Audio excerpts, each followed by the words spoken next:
This story begins on the frontier between China and Mongolia about 30 years ago, where a space wave caused a catastrophe that left more than 150 million people deceased. In the present, a student named Kotori is trying to wake up a boy, but he tells her that he has a dangerous virus and that if she doesn't let him sleep, it will catch her. This is how we meet Shidou, the protagonist of this story. While he prepares the breakfast, they both watch on the news that there occurred a new space wave, where it is explained that since the space wave occurred 30 years ago, these kept appearing in the 5 years after that catastrophe, but that in the remaining 25 years there have been no more until that moment, since there was one near Tengu, the city of Shidou. Not giving much importance to this, he and his sister begin to eat their breakfast. Later, on their way to school, Kotori has the desire to go to a restaurant for lunch, forcing the proto to promise that they will go there someday. As they talk, a group of girls watch them as they notice the strange relationship between Shidou and his sister. At that, Tanamachi, the protagonist's friend, who is bisexual, appears and tells his friend that he is involved in a dating game. Upon arriving in his classroom, Shidou finds out that Origami, the smartest girl in his school, actually knows him, although he and his friend don't know how. They also meet their new teacher, Okamin. A little time after the class begins, a siren is heard which warns that there is danger from a space wave, causing the whole city to evacuate to safe places, but the protagonist is more worried about his sister, since she doesn't answer her phone. He tries to convince himself that it's only because there are too many people in the refuge, but upon checking to be sure, he realizes that his sister is at the restaurant he promised to go to. For this reason, the proto runs out into the city to look for her, and at that, the space wave arrives and causes a huge explosion. Fortunately, Shidou survives and notices that in the center of the crater that the explosion generated, there is a mysterious girl who approaches the protagonist to threaten him and ask him if he also wants to destroy her. Of course, this is not the case, and just at that moment, Origami and a group of soldiers arrive to confront the girl. The girl manages to evade their attacks and easily destroys them, but while doing so, the boy realizes that the girl's looks are sad despite her strength. After several hits, Origami smashes the girl, and this causes everything to explode in a white light. At that, the protagonist sees how a girl talks to him as if they had met again, promising that she will not let him go again. Sometime later, Shidou wakes up in Fraxinus being attended to by Rin, the local doctor, who takes him to where the vice captain Kanazuki is to explain the situation to him. Here, he also meets his sister, who seems to be the one in charge of everything, who explains to him that what happened was a battle against a spirit.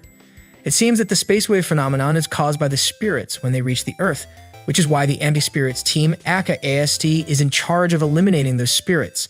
However, it seems that they found another way to eliminate them, which involves the protagonist.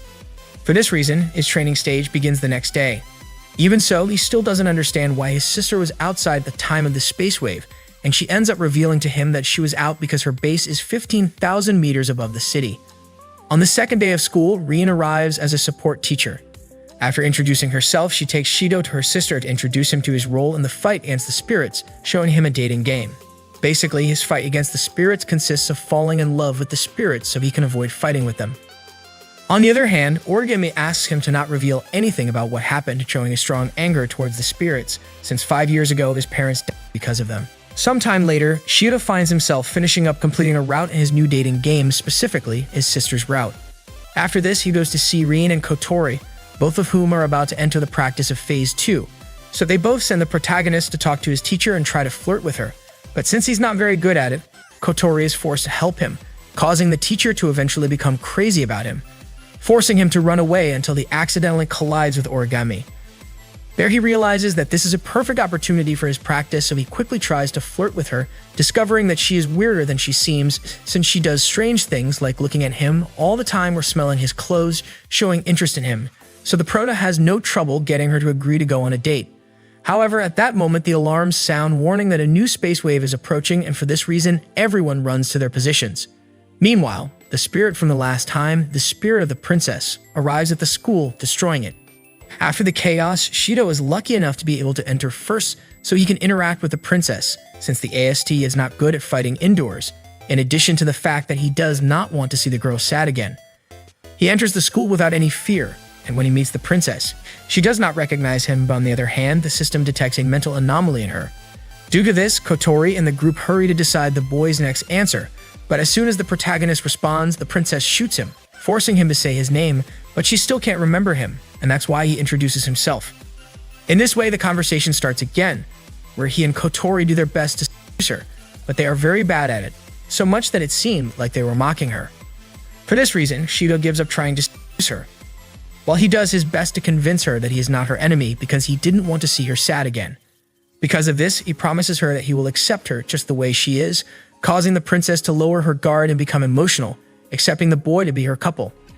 Then they start discussing what will be her name, deciding that from now on, she will be known as Toka. But at the moment of deciding it, both are attacked by the AST, and because of this, she asks him to leave before he gets hurt. However, the protagonist refuses to do it, so he stays with her. At that moment, Shidou learns that the spirit doesn't know that she is really a spirit, and that one day she just jumped from the past to the future, meeting the AST, who immediately tried to kill her. And if that wasn't enough, all her memories are blurred. Suddenly, without warning, Kotori and the others in Fraxinus order him to take the offensive and ask her to go on a date, leaving him without any choice. As soon as he does that, Origami flies towards them thinking that Shidou is a hostage, so she confronts Toka, who easily knocks her off, leaving her injured badly. The next day, the protagonist visits the destroyed school, meeting Toka, who was waiting for him for their date, changing her outfit for one of the schoolgirl. Later on, they pass by a bakery, where Toka is amazed by the soy breads, so Shidou buys one for her. She mistakenly thinks that this is a date, but quickly understands that this is not the case, so they decide to walk around the city. Suddenly, while they walk, Toka thinks it's all part of a group attack, so she starts preparing her lethal beam until the protagonist stops her. At that, she can see how a boy is congratulated by his mother for throwing garbage, so she decides to imitate him to receive the same treatment from Shidou. While on the other hand, Origami is following them from the shadows. On their walk, they arrive at a very luxurious restaurant where Tanamachi discovers them and wishes the protagonist good luck. Upon entering, he realizes that his sister and Rin are both supporting him to increase his chances of a date, and for this, they lead the couple to a street full of food stands. Here, they receive a lot of free food for Toka to eat, and without thinking about it, she sweeps through each of the stands, while Shidou just watches her in shock. This makes the girl think that, although he is having a good time, he is not enjoying it, but the reality is that he is just a little tense, so to calm him down, she takes him by the hand down the street. At one of the stands, they both get passes to go to an attraction that was prepared by his sister, which would help reinforce the relationship between them, but since the protagonist knows what the attraction is about, he decides to get the girl out of there as fast as he can. At the same time, Origami is preparing together with the AST to attack the princess. Back with the protagonist, due to the fact that it starts to rain, he takes Toka to a place where there are several arcade games, where immediately they go to one of the mechanical claws and try to take out a plush that has the shape of a bread. As Toka can't do it alone, the protagonist helps her, rejoicing when they get one. When the rain stops, they both go park to watch the sunset, where the girl admits that she had a lot of fun on the date, finally realizing why the AST always attacks her when she appears. And the reason is that both she and the other spirits are the ones who cause the space waves. For this reason, she believes that she should not appear again, but upon hearing this, Shidou lets her know that this is not the case, and that no matter what happens, you will be along with her to accompany and take care of her. Meanwhile, Origami and the rest of her group are monitoring the area. The protagonist tells Toka that she can stay in the world without any problems. However, at that moment, Origami shoots at her, but the boy manages to realize in time, pushing Toka out of the way and taking the bullet in her place. This causes the girl to lose all hope of living in that world, becoming very angry and returning to her form as a spirit. With her great power, she begins to wield her sword, destroying the nearby areas and pointing it at Origami, who is in shock for having shot Shidou. At the same time, Kotori is not worried about her brother as he seems to have survived the shot. Just when Toka is about to kill Origami, the Proto flies out at her to stop her, relieved to see that he is alive. However, the problem is that she has lost the control of her sword, and in order to solve it, they both kiss, finally getting the sword and all of Toka's clothes to disappear, so that later, she asks the protagonist for one more date. Sometime after this incident, we see Shidou heading to his school on a rainy day. On his way, he finds a girl with the appearance of a little girl jumping in the water puddles of a temple, who gets scared when she sees the protagonist and asks him not to hurt her. Shortly after, we see him already at school, and we see that Toka is trying to give him cookies, and at that, Origami appears to apologize to her, catching everyone's attention. But they were more surprised when she gives him some cookies baked by herself. This generates a small fight between these two to see who does the protagonist prefer more. After leaving school, Shidou walks by the same temple as before, but this time without giving it much importance. At home, while he tries to take a shower, he finds that Toka now lives in his house. It is at that moment that Kotori and Rin explain to the Proto that this is because, although he sealed the girl's power with a kiss, if she had an emotional breakdown, then she could get her powers back. That is why they decide to leave her with him. since she is more calm in his presence. They also tell him that she is not the only free spirit in the world. Despite this, Shidou is only worried about the fact that Toka is living in his own house, but he knows that she would be very angry if she finds out that this bothers him, so he chooses to keep silent. Thanks to this, Kotori takes the opportunity to train her brother, purposely sending him to the bathroom when the girl is using it, causing an intentional misunderstanding. Of course, the protagonist doesn't stay behind, since he uses some special bath salts that his sister wanted to use, making her very unhappy. However, Kotori was smarter because she sent Toka when the protagonist was taking a bath. The next day, Shidou goes to class and both Toka and Origami fight to have lunch with him, battling for his attention. At that moment, a space wave alarm sounds, and as Toka is not different from a human since she has her powers sealed, she evacuates from the place along with the students, while Rin and Shidou leave to deal with the coming wave. Upon arriving at the place where his sister is, the protagonist learns that although the space wave was weak, they encounter a spirit to which the people of the AST assign it the name of Hermit. However, it turns out that he knows this spirit because is the same girl he met in the temple earlier. Seeing how the AST attacks this girl who is just trying to run away, the protagonist doesn't think twice and asks his sister to help him to rescue her. This is why they don't take too long to send him to the Hermit's position, noticing that she communicates through a plush, introducing herself as Yoshino. However, they wonder if she is talking or it is the plush. That's why the girl's mood declines, and to alleviate the atmosphere, the protagonist invites her out on a date. On the other hand, Toka is extremely worried about what is going on outside the refuge, so she decides to search for Shidou. At the same time, Shidou is playing with the girl, but she inadvertently bumps into him and ends up kissing him. This is seen by Toka, who manages to arrive at the scene just at the moment of the kiss. Although the protagonist tries to clarify the situation, Yoshino starts talking arrogantly, presuming that the protagonist prefers her more than Toka, causing Toka to get upset and grab the doll away from her. The boy again tries to calm her down, but at that moment, since Yoshino doesn't have her plush, she gets scared and summons an angel, with which she runs away, causing a huge destruction. Back with Toka, she is upset about what happened, worried to know if she is still Shidou's favorite. After this, Toka gets really angry with the protagonist, refusing to see him, and since she can't understand the reason for this feeling, she visits Rin to ask her about her situation, and she instantly discovers that it's all about Shidou. Meanwhile, the protagonist meets the Hermit again, who is looking for her plush. It is then that he reveals that her real name is Yoshino, and that Yoshinan is the name of her plush, as well as being her other personality, born as a result of her loneliness. At the same time, Toka explains to Rin that although she has no power over Shidou's decisions, it bothers her that he kisses others, or that he prefers others over her. Rin, on the other hand, clarifies to her that this is not the case, since he previously defended her from the attacks of the AST. Back with Shidou, he notices that the girl is hungry, so he decides to invite her to his house.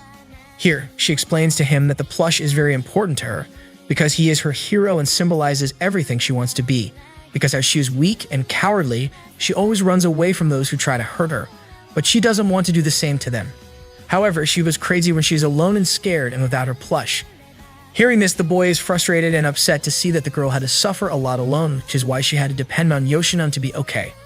This is why the Prota tells her that he will help her to find her plush, and that from now on, he will be her hero. This relieves the girl, but just at that moment, Toka appears, and when she sees them, she gets upset again, causing Yoshino to disappear. On the other hand, Kotori tells the protagonist that they found the plush, but it is in Origami's house. When he arrives there, she is waiting for him in a maid's dress, forcing him to call her by her first name instead of her last name, and to be close to her as he is with Toka. Then she goes to the shower, giving the boy a chance to look for the plush.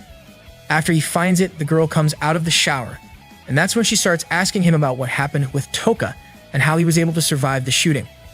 Shidou just asks her why she doesn't leave Yoshino alone, and at that moment he receives a notice of a mission because Yoshino appeared again, and because of this, the whole AST is mobilized, and when she is shot several times, she invokes her destructive angel. Meanwhile, the boy tries to call her, but instead he attracts the attention of the angel, who attacks him with a powerful shot. Before reaching him, Sandalphon, Toka's sword arrives to apologize to the protagonist for her outbursts. He takes the opportunity to explain to her the situation about the girl, asking for her help to save her. At that moment, Toka understands everything, realizing that he never cared about Yoshino, but simply wanted to save her. This is why, using his sword, she goes out to distract the AST, giving Shidou the time to approach the snowstorm that Yoshino had created, but his sister warns him that if he enters, the spiritual power inside him will not be able to help him. Still, Shidou enters into the snowstorm, finding the girl to give him his plush and then kissing her to seal his powers, and this causes the snowstorm to suddenly stop. Soon after, the protagonist sees that they build a home for the spirits, where he meets Yoshino again, hoping to see the protagonist soon. After a while, we see how the ASD captain is attacking a strange thing, wondering how they reached that point. To understand it, we have to go back to the moment when the girls ask the protagonist for his permission to go to a thermal bath, for which Kotori suggests going to Gakuraku, giving the command to Kanazuki. But since he has the desire to spy them while they are without clothes in the thermal bath, Kotori sends him to dig holes for a week as a sanction for being a... The ASD captain, on the other hand, receives the horrible news that the annual thermal baths tour was cancelled due to the problems they've been having with the spirits, making her angrier than ever. But on the other hand, the good news is that they can go to Gakuraku instead. However, Origami is not very happy, seeing it as a waste of time until Shidou calls her. And there she finds out that she will be going to the thermal baths with the girls. During the trip, the protagonist pampers Yoshino a lot, which makes Toka jealous and kicks the floor of the car, creating a hole in the street. At the same time, the ASD group is traveling on the organization's train, with the captain being more ready for the thermal baths than for driving, and to their bad luck, they suddenly collide with a wrecked Toka made on the surface, being forced to walk. While Shidou consoles Toka for what happened, the ASD goes to the surface, and since Kotori is gone and Kanazuki is under punishment, the 5 most important members take command, ordering all their units to prevent the AST and the protagonist group to meet, blocking the way at every step. This does not stop Origami, since she uses her abilities to see the path well and guide them. On the other hand, the Proto meets Kotori and invites her to the thermal baths, but to her bad luck, she receives an alert from her companions, so she sends him to go ahead of them.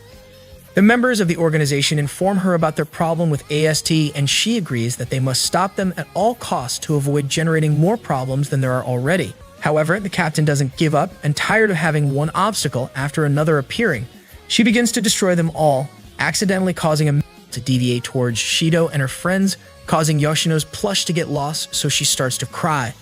Although the protagonist would clearly go in search of the aforementioned plush. Back with the ASD members, they are falling for each of Kotori's traps and weapons, but the captain destroys them without any problems. Due to this, the captain finally gets tired of the pressure of the job, so she orders her teammates to shoot everywhere, destroying everything in their path. On the other hand, Shidou manages to find Yoshino's plush, and just at that moment, a giant attack falls on him. Fortunately, his friend arrives to save him and get him out of there, putting an end to the destruction of the AST, which now knows the fear that the captain provokes. Sometime later, the boys manage to reach the thermal baths, but to their bad luck, the head of Yoshino's plush falls into it, causing the water to freeze. However, the protagonist and the girls manage to go to another thermal bath, since Kanazuki inadvertently found a new thermal bath in the middle of his punishment.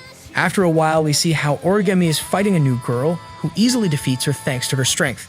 This girl, named Mana Takamiya, claims to be so strong that she has even managed to kill a spirit. Obviously, Origami found this last thing interesting, that's why she asks her about it, but the girl tells her that the spirit she killed was a different case.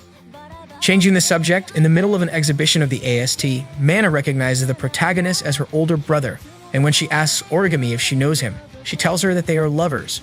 Meanwhile, a new transfer student arrives at the school, Kurumi, who admits to being a spirit, worrying both the AST and Kotori, since she has killed more than 10,000 people. However, she shows interest in Shidou to teach her about the school, so he agrees to show her the school while Toka, on the other hand, watches them. The boy goes on to show her all the places in the school, and Kurumi does nothing but stare at him intently, making him nervous. Meanwhile, Kotori is reviewing the options about what the protagonist should say, but accidentally orders the protagonist to ask her about her. And although it wasn't what they wanted, the girl agrees to show it to him without shame. However, Shidou can't see it because of his shyness, that's why he quickly changes the subject. Anyway, Kurumi is pretty aware of the boy and what he has done. Indeed, she is very interested in meeting him. Since she can't tell him more, she wants to ask him for a favor. Just before she asks him for the favor, Toka and Origami appear and try to catch the protagonist's attention when they see them so close together. Once the class is over, Kurumi says goodbye to them, and on her way home, she meets a group of men who, upon seeing her, try to convince her to do some special things, and she realizes it. This is why she takes them to an alley, and it doesn't take too long for her to get rid of them, exclaiming that felt delicious. It is at that moment that Mana appears, recognizing Kurumi by her spirit name, Nightmare. Not long after, near that place, Toka and Shidou find Mana, who doesn't hesitate to hug the protagonist, because she was happy to see her brother again. Not understanding what is happening, they take her home to explain her situation. It is there that she tells him that she is his younger sister, since Shidou was adopted by Kotori's family a long time ago. Mana even has, as a proof, a pendant with pictures of them, although she can't remember much of the past. However, she is happy to see that her brother is okay. On the other hand, she and Kotori start arguing about who the protagonist prefers more, ending up asking the protagonist who he thinks is a better sister. However, the boy changes the subject and asks the girl where she lives, and as soon as he does, she leaves the place a little nervous. The next day, we go to Shidou's class, and Kurumi is still not present, which makes Origami think that she won't go to school anymore, but she gets a big surprise where she sees her come in. During recess, the prota goes to the physical training room, and there Kotori shows him a video of the AST in which they confronted and killed Kurumi without a doubt, but even so, everyone could see Kurumi enter alive to the school. Meanwhile, Kurumi and Origami were talking on the upstairs stairs, where Kurumi admits that at first she just wanted to know what the school was, but now what matters most to her is the protagonist, because she says that he is the perfect man for her.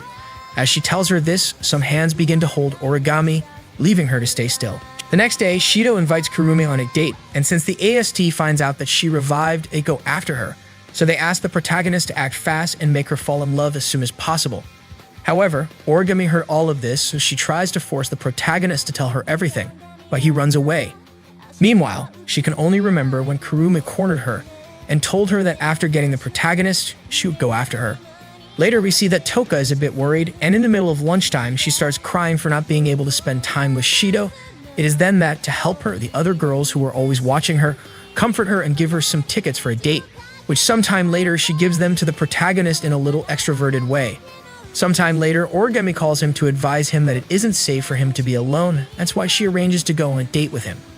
This results that in the next day, the boy goes to the place expecting a date with 3 different girls. Even so, Kotori calms him down by telling him that she and her team will be supporting him to make his dates a success. It is then that Toka arrives, with whom he is going to go to the aquarium. But since she has no idea what it is, the boy has the obligation to be her guide, and in the end, she finds a beautiful place. At the same time, the other girls arrive each to their respective places, Kurumi and Origami being the most excited about the date. For this reason, Shidou pretends to have a stomach ache to leave, so that he can be transported to his next date. After this, the team tries to decide where to go, but they remember that if he makes a bad choice, Kurumi responds in the same way or worse, which is why the prota decides to take her to the store, where they soon make her dress up in some very revealing clothes. At that moment, he gets the signal to leave, but he is chased by the trio of annoying girls. Even so, he manages to evade them long enough to reach Origami, who had been waiting for him so long that even the birds sat on her. Meanwhile, Maya prepares to attack Nightmare. She invites him to watch a movie, but as it's late, she takes him to a restaurant, and without waiting a single second, she asks him to live with her, but at that moment, he sees Toka outside the restaurant, so using the same excuse of the bathroom, he goes out to retake his date with her. In this way, he starts juggling between all his dates, hardly being able to handle each one of them and having to go back and forth. And with this, he manages to leave his date with Kurumi, who stays to wait for him on a bench, sighing at how imprudent Shidou is. At that, she sees some guy kitten, so she decides to join them, although she wants to try with a different target, obscuring the cameras where Kotori was watching her. Meanwhile, Origami and Toka meet and both reveal to be on a date with a protagonist. At first, neither of them understands anything, but a few seconds later, one of them understands that the boy is in danger, so she runs out to look for him. At the same time, he starts looking for Kurumi, but to his bad luck, he encounters a rather disturbing scene, arriving in time to see how Kurumi hit the boy in the abdominal area. Seeing this, the prota tries to run away, but Kurumi catches him, and when she's about to kiss him, Mana appears to save him. Mana, without doubts, Kurumi in front of Shidou's eyes, and Shidou feels disturbed by what Mana has just done. It is then that she explains to the protagonist that Kurumi is a special spirit, because no matter how many times she destroys her, she will always return to life, and since Mana is in charge of killing her, she has ended up becoming familiar with always defeating her. Mana then pushes him away from the place, and in doing so, she manages to see Shidou's earphone, through which the AST members were communicating with him. Later, the protagonist meets Origami and Toka, and they both want to be with him. But he remembers what happened with Kurumi, so he ends up leaving the place. Shortly after, the prota goes with Toka, and Toka is determined to help him feel better, since she knows all about the issue with Kurumi, and that's why she wants to help him. So she takes him to a restaurant and buy all the food she can for him. At that, Shidou remembers that it was thanks to him that Toka was saved, This is why, the next day, he meets Kurumi and promises her that he will save her, which leaves her surprised. This is why she will put Shidou's truthfulness under test, becoming his spirit form. On the other hand, Kotori and Mana meet, where Mana accuses Kotori of having done so many illegal things to the spirits, so she's ready to finish with her company, but in that, she finds out that Ratatosker, Kotori's company, is the one who gives support to the AST, and as a consequence of this, she can't tell them anything. Returning with the protagonist, he receives a call from Rin, who from now on will be his consultant instead of Kotori. At that moment, Kurumi's angel, Zafkiel, takes effect and everyone, except for Shidou and the spirits, falls down fainting. In that, Kotori reveals to Mana that, because she has absorbed too much magical energy, she has only about 10 years of life. While Kurumi calls the protagonist to meet her on the terrace of the school, Origami prepares for the fight. During her way, she encounters a copy of Kurumi, who starts fighting with her to try to stop her. At the same time, Toka manages to get up and get rid of the effect of the dark barrier, then another copy of Kurumi appears to stop her as well. On the other hand, Shidou manages to encounter the real Kurumi, who tells him that this place, the time-devouring castle, consumes the life and time of those who are inside its dark barrier, and reveals that the powers she uses consumes the time that is in her eye, and consequently her life, so she needs to refill it in that place periodically. She then threatens the boy to eat him if he doesn't stay with her, and then if he doesn't back out of saving her, she will cause a space wave to fall on the city. However, he doesn't listen to her, because he knows she is really interested in him, and to prove it, he decides to jump off the terrace, being rescued by her, showing that she really cares about him. For that reason, she breaks down the barrier, because Shidou asks her to try to be a little more empathetic so they can finally understand each other. When Kurumi is about to take his hand, a copy of her appears to kill her and stop the protagonist. At that, Mana also appears to kill Kurumi once again, but Kurumi shoots herself and heals her injuries so she can use all her powers and enjoy her fight with Mana. Suddenly, the other girls arrive to help, but Kurumi shows off her powers to summon copies of herself, summoning all the versions of herself throughout her story, and that's when she has them in a corner. When she is about to launch a new space wave, a new spirit stops her, and this turns out to be Kotori, ready to start her own date. This is how Kotori joins the battle, which makes Kurumi very frustrated and starts shooting at her with everything she has. Kurumi uses her time-stopping power to freeze Kotori and proceeds to get close enough to shoot her in the head, finishing her off. However, to everyone's surprise, Kotori manages to regenerate, getting up to fight one more time. Despite this, Kurumi doesn't give up either, so she uses her copies and her time reversal power to heal herself, which puts Kotori in a difficult situation. Even so, she manages to survive long enough to point her weapon at Kurumi and charge a powerful fire attack that leaves her on the ground defeated. Kotori feels pleasure seeing this, so she prepares to charge another attack to get rid of her once and for all. But at that moment, Shidou decides to jump on the scene to try to protect Kurumi, receiving the shot in her place. Upon receiving the attack, he remembers the past he had with Kotori. Sometime later, he wakes up in the infirmary, where Yoshino, Toka, and Rin were accompanying him. The boy immediately asks about what happened after he received Kotori's attack, so Rin explains that he and the others were fine, including Origami and Mana, although they are both in the hospital. But Kurumi managed to escape. Meanwhile, Kotori is locked in another room, so the protagonist quickly goes there. Arriving at Kotori's place, they talk as if nothing had happened, but the boy quickly goes directly to the point, asking her if she is a spirit. She tells him that she considers herself as a human, since she was born as a human in the Itsuka family, although she also tells him that she received spirit powers about 5 years ago. This is remembered by the protagonist from a dream he had some time ago, where she unintentionally hurts him using her powers. Kotori has no memory of this, but she knows what happened and believes that her spirit may have been released after using her powers. After clarifying the issue, the girl explains to him that she has no memories of this, but she knows that something happened, but she doesn't know what exactly happened. In addition, she doesn't think she needs the Prota's help, since she knows that he was the one who sealed her just like the others, since he has the power to seal the spirit's powers. For this reason, Ratatosker chose him to interact with them and thus be able to seal him without fighting. However, they still have another problem, and that is that after Kotori recovered her powers, she changed a lot, becoming more and destructive, which makes her afraid of herself. For this reason, they decide to seal her powers again, and in order to do it, Shidou must go on a date with her and subsequently kiss her. However, at that moment, Kotori starts to feel sick, so Rin explains to her that she can only keep her power under control for 2 more days, and if that time passes, she will never be the same again. Later, the protagonist goes to visit the girls in the hospital, finding Origami. She immediately starts with her tactics towards the protagonist, forcing him to carry her to his room so she can take advantage and touch him in every possible way. After finishing, she asks him about what happened after the fight with Kurumi, since she was interested in knowing about the fire spirit, due to the fact that 5 years ago, a spirit set her neighborhood on fire and burned her parents in front of her eyes.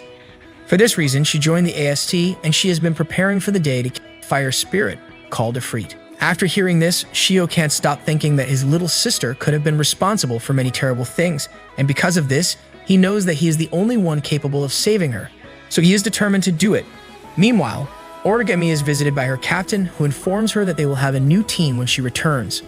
On the protagonist's side, he suggests that for the date with Kotori, they both go to a water park, which is why Rin decides that before doing it, they should carry out a test, where Shidou is forced to go with Toka and Yoshino to buy swimsuits, since he doesn't lose anything by distracting himself with the other girls during his date with Kotori.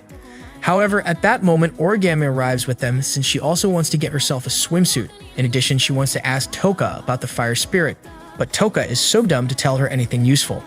After this, Origami focuses a lot of attention on the protagonist, so she asks him to help her choose a swimsuit.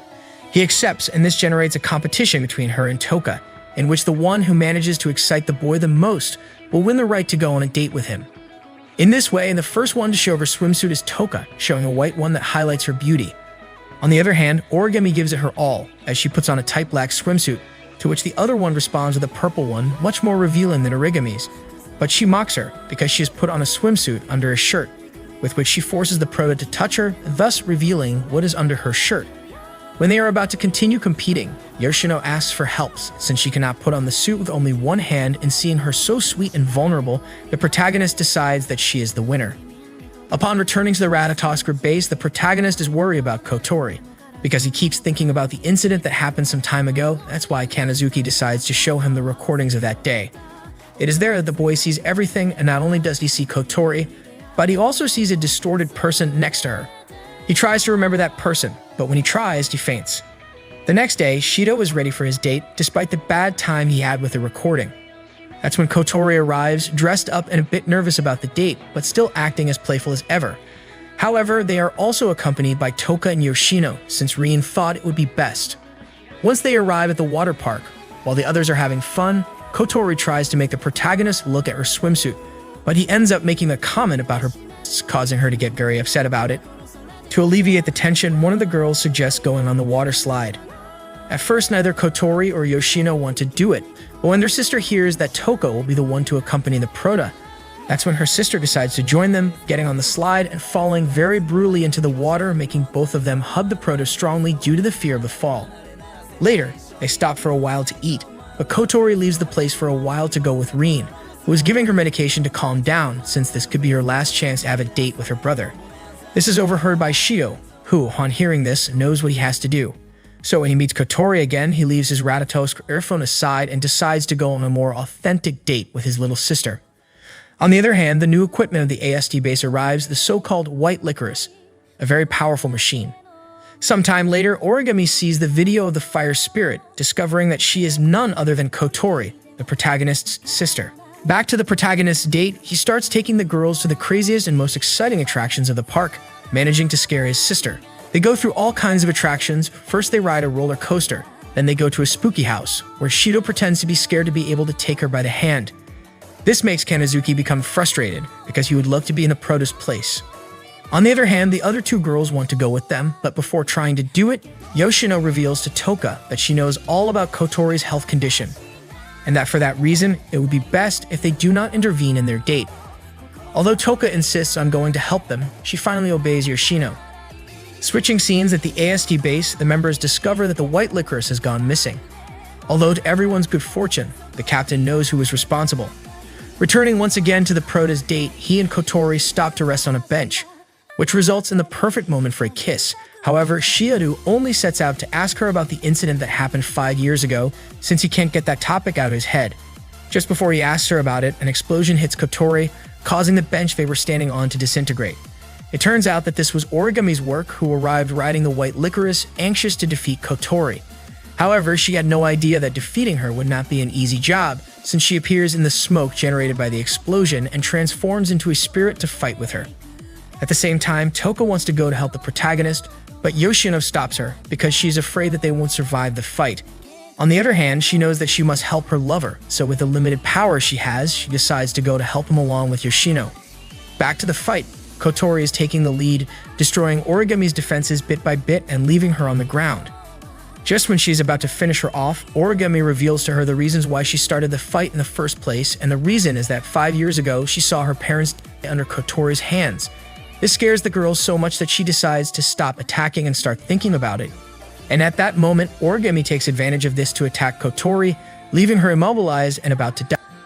That's why the Prota intervenes, because besides wanting to save his sister's life, he doesn't want Origami to go through the same thing that Mana went through as well, that is, to become an insensitive person.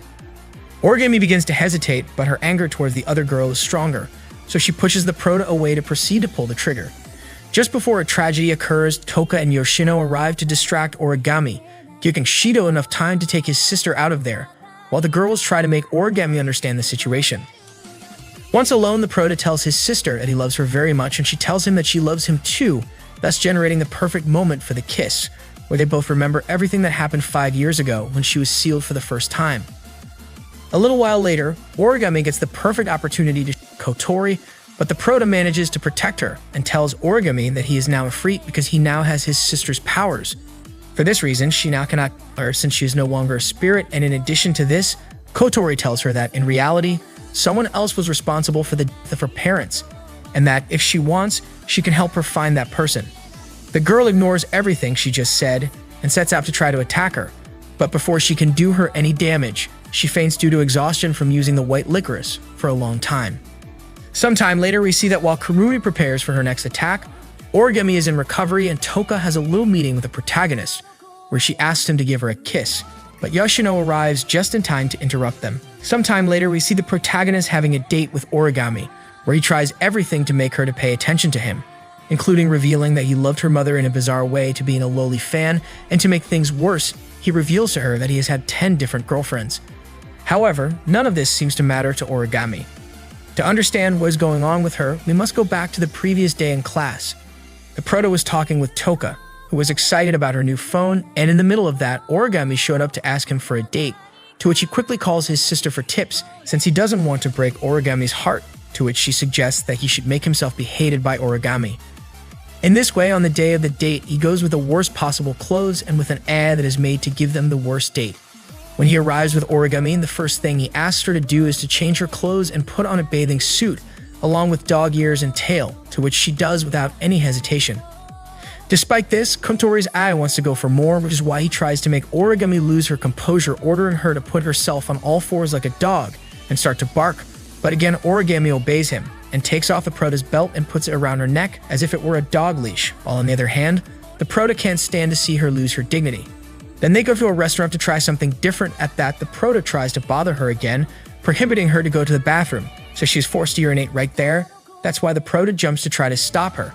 But doing this, he stumbles and grabs her by the skirt, managing to take it off and leave her in underwear in front of the look of many people. Leaving the restaurant, Shidou discusses with Kotori about the options he should choose about his date with Origami, deciding that the best thing to do would be to fall in love with her and then break up with her. Changing scenes, Toka was shopping, but for a moment, she decided to use her phone and search for the protagonist and her contacts so she could talk to him for a while. On the Prota's side, he practices his breakup with Origami, not realizing that he was on a call with Toka, who heard every single one of the Prota's words, interpreting that the breakup was for her. Because of this, she gets upset, generating a huge destruction, forcing the Prota to go to see her. When he arrives, he makes it clear to her that the things he said were not meant for her, and that he will always love her, thus making her feel better and relieved. Just when Shidou is about to caress her head as a sign of affection, Origami arrives to interpose herself, since she believes that what he said was meant for her, then causing the two girls to fight again. Because of this, Shidou takes Toka to the arcade games, where she ends up destroying one of the machines due to his anger. Later at school, the fight between the girls continues, since neither of them is willing to let the protagonist go, and he, in order to relieve all the accumulated stress, decides to take Toka to the games again. There, she endlessly each of her rivals in the game, imagining them as Origami. And although her aim has managed to improve, her mental state remains unbalanced. That is why the protagonist takes her to a photo booth, although she gets very nervous since it was her first time taking photos, so she decides to throw the protagonist out of the booth and proceeds to take her a photo and when she leaves, she gives it to the protagonist in a nervous way, saying that he should see it in private. Later, we see Origami playing on a mechanical claw, which ends up losing all her money, leaving the way for the boys to pull out one of the keychains, since it was in an inaccessible position. Once they finish her date, Toka tries to give the keychain to the protagonist because she doesn't want him to hate her, because according to Origami, humans cannot relate to spirits that destroy the world. However, Shidou clarifies that this is not true, since he would never go out with someone he doesn't really like, putting her in a good mood, thus keeping the keychain.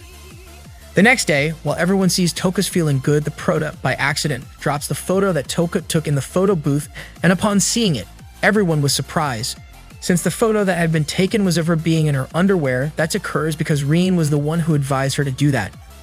Leaving the classroom due to the misunderstanding, he meets Origami, who gives the protagonist a keychain, making both his, Toka's, and Origami's match in something. Season 2. After a while, we see the protagonist waking up startled due to a loud noise he heard, which came from the girls' building. When he heads to their building, he finds out that Toka soaked the notes he gave her, believing that he would hate her forever. At the same time, he sees that Yoshino loses her plush in the shower, so he has the obligation to calm both girls down so they don't destroy everything. On the other hand, Origami is with her superiors and want to subject her to disciplinary actions until Westcott arrives to help her. Back with the protagonist, after receiving instructions from his sister on how to take care of the girls, he receives a message from Origami asking to meet at that moment. Once Shidou leaves, the girls stay and watch their favorite drama series. When he meets Origami, they decide to go to a more private place to talk more calmly, so they head to a public restroom. It is then that she tells him what happened to her last month and how she received a 2-month suspension from school. She also mentions that she is still not convinced about Kotori, since the protagonist has not shown her any proof that she is no longer Ifrit. Nevertheless, she decides to believe him. While she accepts this, she still has one last question. That is if he is still a human. Meanwhile, Toka finds the suitcase the protagonist was preparing for his school trip. This makes her think about the drama series she watched, believing that Shidou is going to leave her, causing her to become desperate and go out to look for him. In response to Origami, the boy confirms that yes, he is still human despite surviving mortal injuries supernaturally many times. This time, she believes him. After their conversation, they both leave the bathroom and come across Toka, who becomes extremely upset and her mood becomes chaotic. Shidou rushes to her to try to calm her down and receives help from Kotori, who reminds him that to calm the girl's anxiety, he needs to have a date with her. For this reason, he suggests going to buy whatever she likes. Although she resists at first, she eventually agrees to let him buy her some soy bread.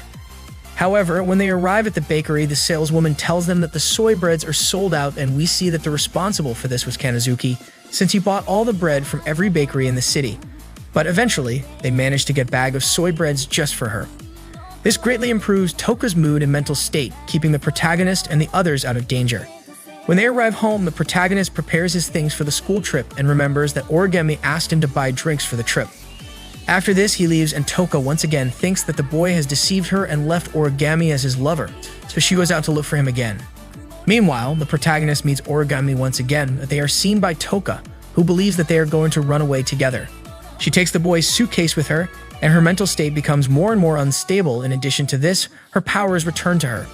Shidou goes to the place where they had their first date and finds that she doesn't want to let him go. She is even willing to threaten him if necessary. However, the protagonist explains that the suitcase is not for running away, and it doesn't mean that they can't live together anymore, it's for the school trip, said him. This manages to calm Toka down, but since she has accumulated so much power, she needs to seal her powers or else she could harm the entire city, including herself. That's why Shidou slowly approaches her, determined to save her just like the first time, and successfully kisses her, sealing her powers one more time. At the same time, Westcott has received a signal from Toka after her 3-month disappearance, and intrigued by the kind of life she has had, he assigns Ellen, the greatest magician in history, to investigate her. On the other hand, Kurumi is absorbing more and more power, determined to find Shidou and stay with him forever. The day of the school trip arrives and we see Shidou, who is tired throughout the journey. This is because a few days earlier at school, Toka was willing to turn into a boy just to share a room with the protagonist. On the other hand, Origami also wanted the same thing as Toka, but in her case, she mainly wanted to take a bath with the female version of Shidou. After the trip, both girls continue to compete to see who can spend more time with the protagonist. We also learn that the travel agency they are using is associated with a DM, the same group that helped Origami when she had problems with her superiors in the past. We can confirm this when we see Ellen posing as the trip's photographer, because she wants to keep an eye on Shidou and Toka. The students arrive at a ruby island and both the protagonist and Toka explore the place. However, she can't stop thinking that someone is following her, so she runs away, prompting the protagonist to chase after her. Ellen wants to follow them, but it ends badly for her because she is forcefully taken apart from the place by other students. At that moment, some storm clouds started forming on the island. So Kotori decides to come down and join the protagonist to help him and enjoy the school trip a bit, giving the command to Kanazuki. Back with Shidou, E, and Toka are affected by the strong winds of the storm, and Toka gets injured by objects that hit her and knocks her out. When the wind subsides, Shidou can see the two spirits responsible for this natural phenomenon named Yuzuru and Kaguya. They were fighting to decide who is the true Yamei spirit. When they see the protagonist asking them to stop, Kaguya comes up with an idea. Since she has already fought so much with her twin sister, she decides to use the boy as a last resource to settle the debate with her sister. Subsequently, both of the girls taken with them to where the other students are, claiming to be exchange students who hastily registered for the trip. The duel they have to engage in is trying to use Shidou to prove who was better suited to be Yamei. They explain to the protagonist that they have been fighting each other since someone known as Yamei became a spirit and divided within them. Since then, they have been fighting to determine who is the true Yamei, and due to this, the other one will disappear once the official Yamei is identified. Meanwhile, Rin informs the protagonist that she can't communicate with the Fraxinus, so she decides to investigate the event, leaving him alone with the girls. They take advantage of this opportunity to take him to the bathroom and try to stop him as much as they can, competing with each other at every moment, seeking to prove who is better at the protagonist. However, both of them turn out to be too innocent to do anything overly suggestive. Instead, they start arguing over who is more immature and then fight over who has the best. In the middle of this, Toka arrives at the bathroom and gets frustrated for not being the first one there. She lets the protagonist know that she accidentally entered the girls' bathroom, and to make the things worse, the other girls start arriving at the scene.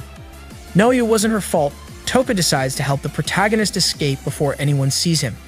But in her attempt, she accidentally pushes the boy and he falls into the sea. At night, he goes to Rin to ask for help with the girls. On the other hand, it is seen that Ellen has taken many photographs of the girls on the school trip, and she asks her superior to put the Bandersnatches on hold for now. After this, we see the fight between Yuzuru and Kaguya continue after they enter Shidou's room, attempting to seduce him with more aggressive tactics, such as undressing in front of him and rubbing against his body. Meanwhile, Origami and Toka are arguing in the hallway about who will go to Shidou's room. The girls in her class suggest that they settle it with a pillow fight.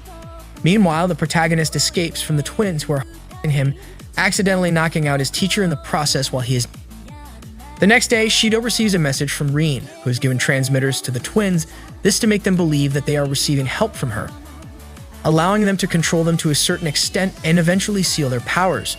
However, this worries the protagonist since that will mean that one of them will disappear forever. The date begins and the girls arrive with Shidou, asking him to apply sunscreen on them. They lie down on the ground for him to apply the sunscreen, but since the boy doesn't fall for their game, Kaguya impulsively decides to straddle her sister, rubbing their together, creating a shocking scene for the protagonist. Yuzuru then switches positions, getting on top of her sister, and Shidou applies sunscreen on her. This triggers another fight between the twins, but they eventually give up as they run out of energy to continue fighting. On the other hand, Ellen continues to try to observe Toka, but the other students are always there to stop her. In the end, the protagonist and the girls go to meet Toka and Origami, who turn out to be their teachers responsible for putting crazy ideas in their heads about how to win Shidou's love. Rin suggests they play volleyball to strengthen the bond between the girls. Despite this, the twins continue to fight whenever they can. Since Toka and Origami are winning, the twins decide to join forces to make a comeback and take the lead, demonstrating how well they get along, at least for a moment.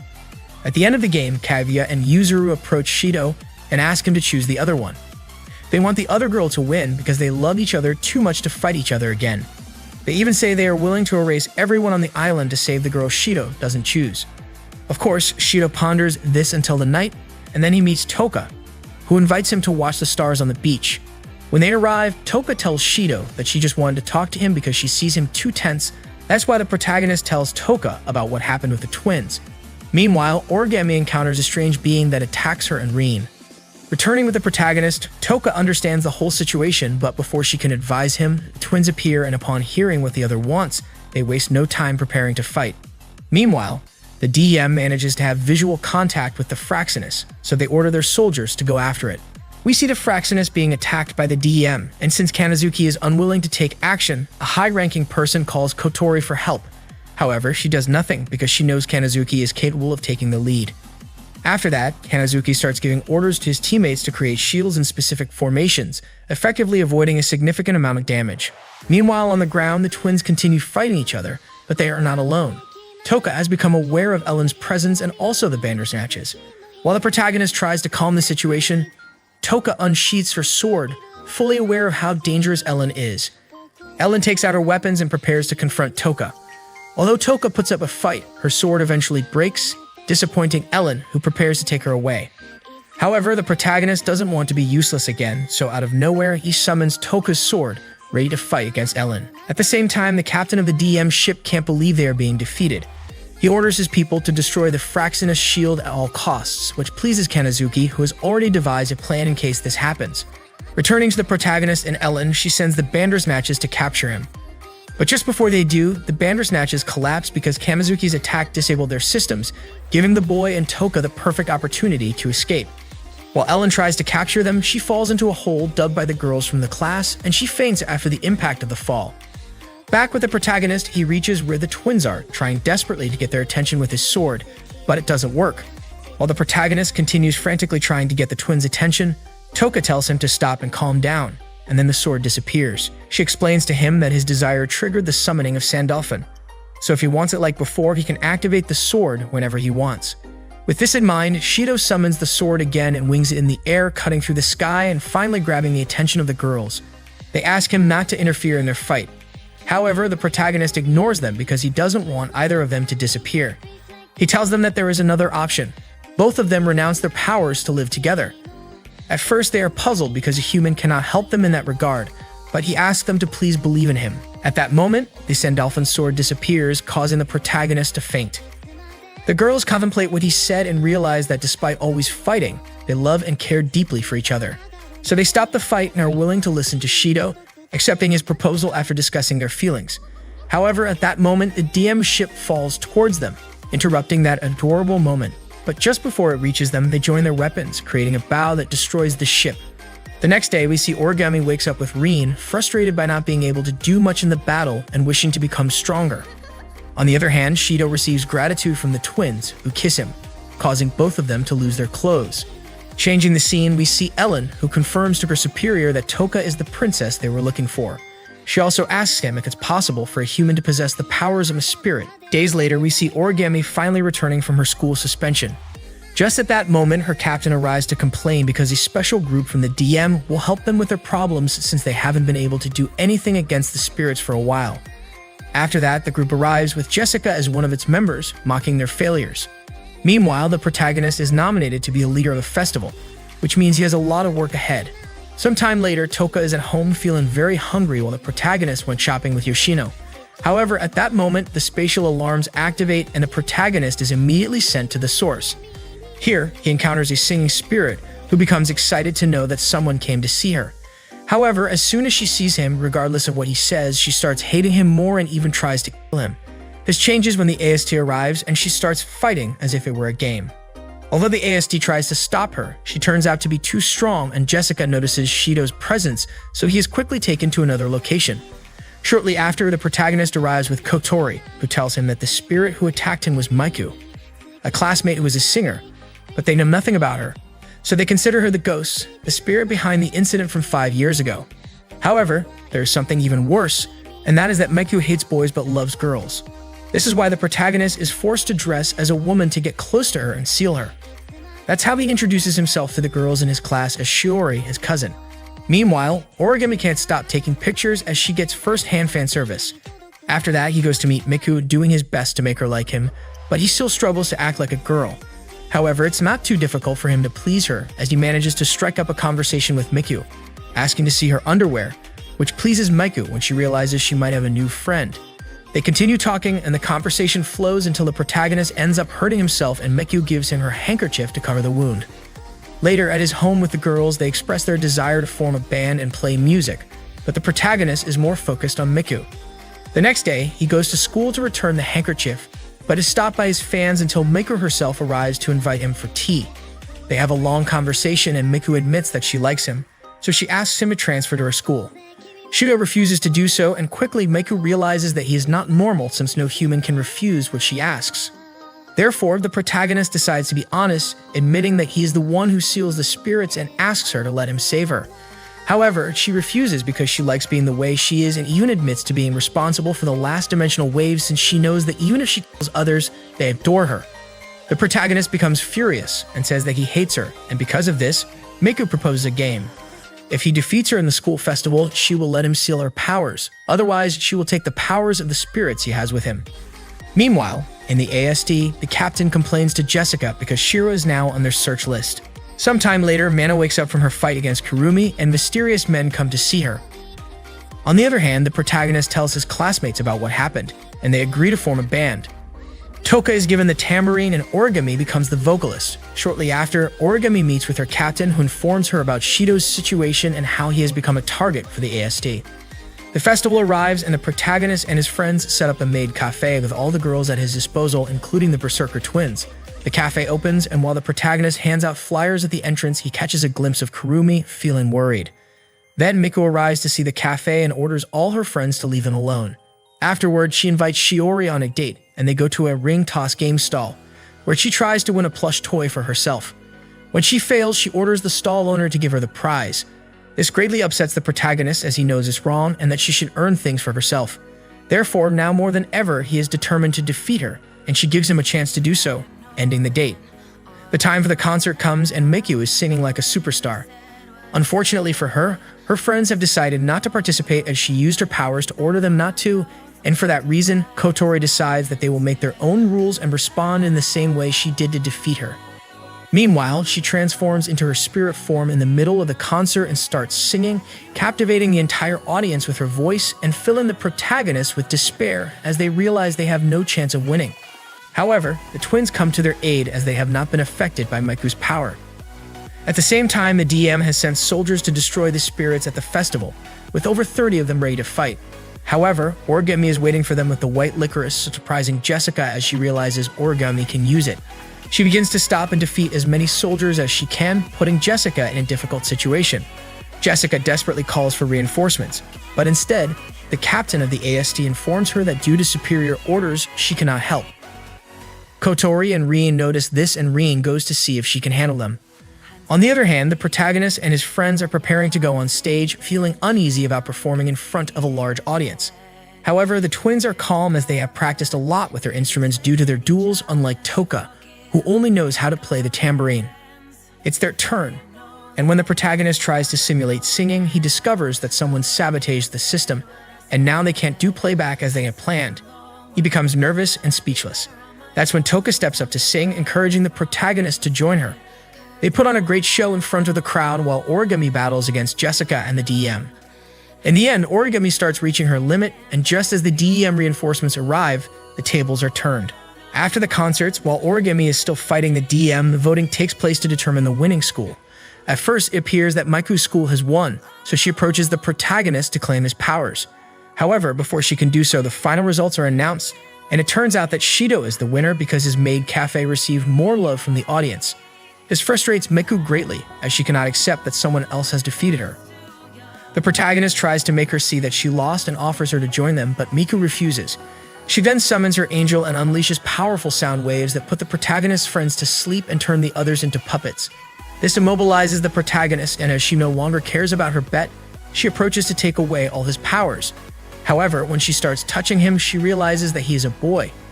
Horrified by this discovery, she orders all her fans to get rid of him. But before they can harm him, the other girls appear and are determined to protect the protagonist.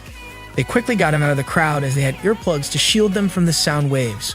Unfortunately, the sound waves reach Kotori, and she and all the other members of the ship are hypnotized and turned into Miku's puppets. They also try to destroy the protagonist. Rin tries to stop them, but there are too many for her to handle. Just when Kotori is about to do something reckless, Mana wakes up and stops her. Next, we see Origami, who is about to be killed by the DM. But before they can succeed, Mana appears to defend her. She launches a powerful attack against Jessica, who can't believe that she is betraying Westcott. Mana easily defeats Jessica, allowing her and the DM to escape. Meanwhile, the protagonist is under attack from his classmates as all of them except Toka have been put under Miku's spell. At that moment, Ellen appears, ready to take Toka and the protagonist. But before she does, Toka throws the protagonist aside to face Ellen alone.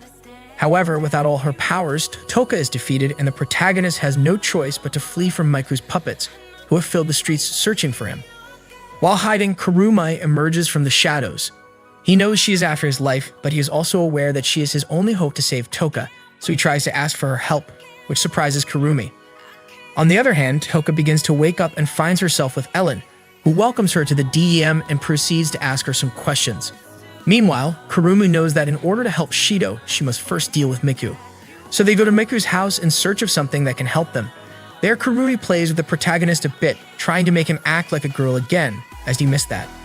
During their search, they find a photo of Miku, and after Kurumi uses her Zafkiel, she obtains Miku's memories, so they quickly set off to find her. This takes Miku by surprise, as she did not expect the protagonist to come to see her directly. While Kurumi can help avoid the fans when it comes to reasoning with her, he is on his own. Kurumi and the protagonist begin to fight against the fans, using her time-devouring castle to venture deeper into the concert, which annoys Miku. She decides to continue singing to gain the advantage. Once they reach the stage, Miku reveals that she doesn't need her puppets to be alive to use them, so she awakens the audience in the venue. Kurumi is forced to buy some time for the protagonist by using all her powers at once. In doing so, she protects in and manages to trap Miku while dealing with the other girls. This gives the protagonist enough time to retreat to a secluded location, where he tries to convince Kurumi to help him rescue Toka. However, she doesn't believe him, remembering what happened before and how humans are not trustworthy. Just as the protagonist is about to ask her what happened, Kurumi's time runs out and they are forced to leave. However, although the protagonist is upset about not being able to fully utilize Kurumi's help, she has good news for him. She knows where Toka is. Meanwhile, Toka continues to be interrogated and also meets Westcott, who only wants her powers to control the world. To achieve that, he needs to drive her crazy and despairing, which is not easy. However, he realizes that hurting the protagonist is all he needs to accomplish this goal. They go to find him after rendering Toka unconscious. Kurumi and Shidou have arrived at the location, and while they plan how to save Toka, the DEM sounds a spatial wave alarm to prevent anyone from witnessing the upcoming match. Kurumi initiates her attack against the Bandersnatches, summoning her clones. The real Kurumi takes advantage of this to distract the androids and sorcerers so that she and Shidou can sneak inside the building. Obviously, this won't be easy, but before they start, someone shoots Kurumi, revealing herself to be Mana.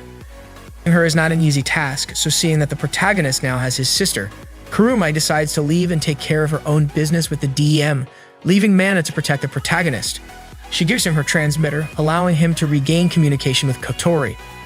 On the other hand, Miku was still upset about what the protagonist said, so she ponders whether he was telling the truth about saving Toka even at the risk of his own life.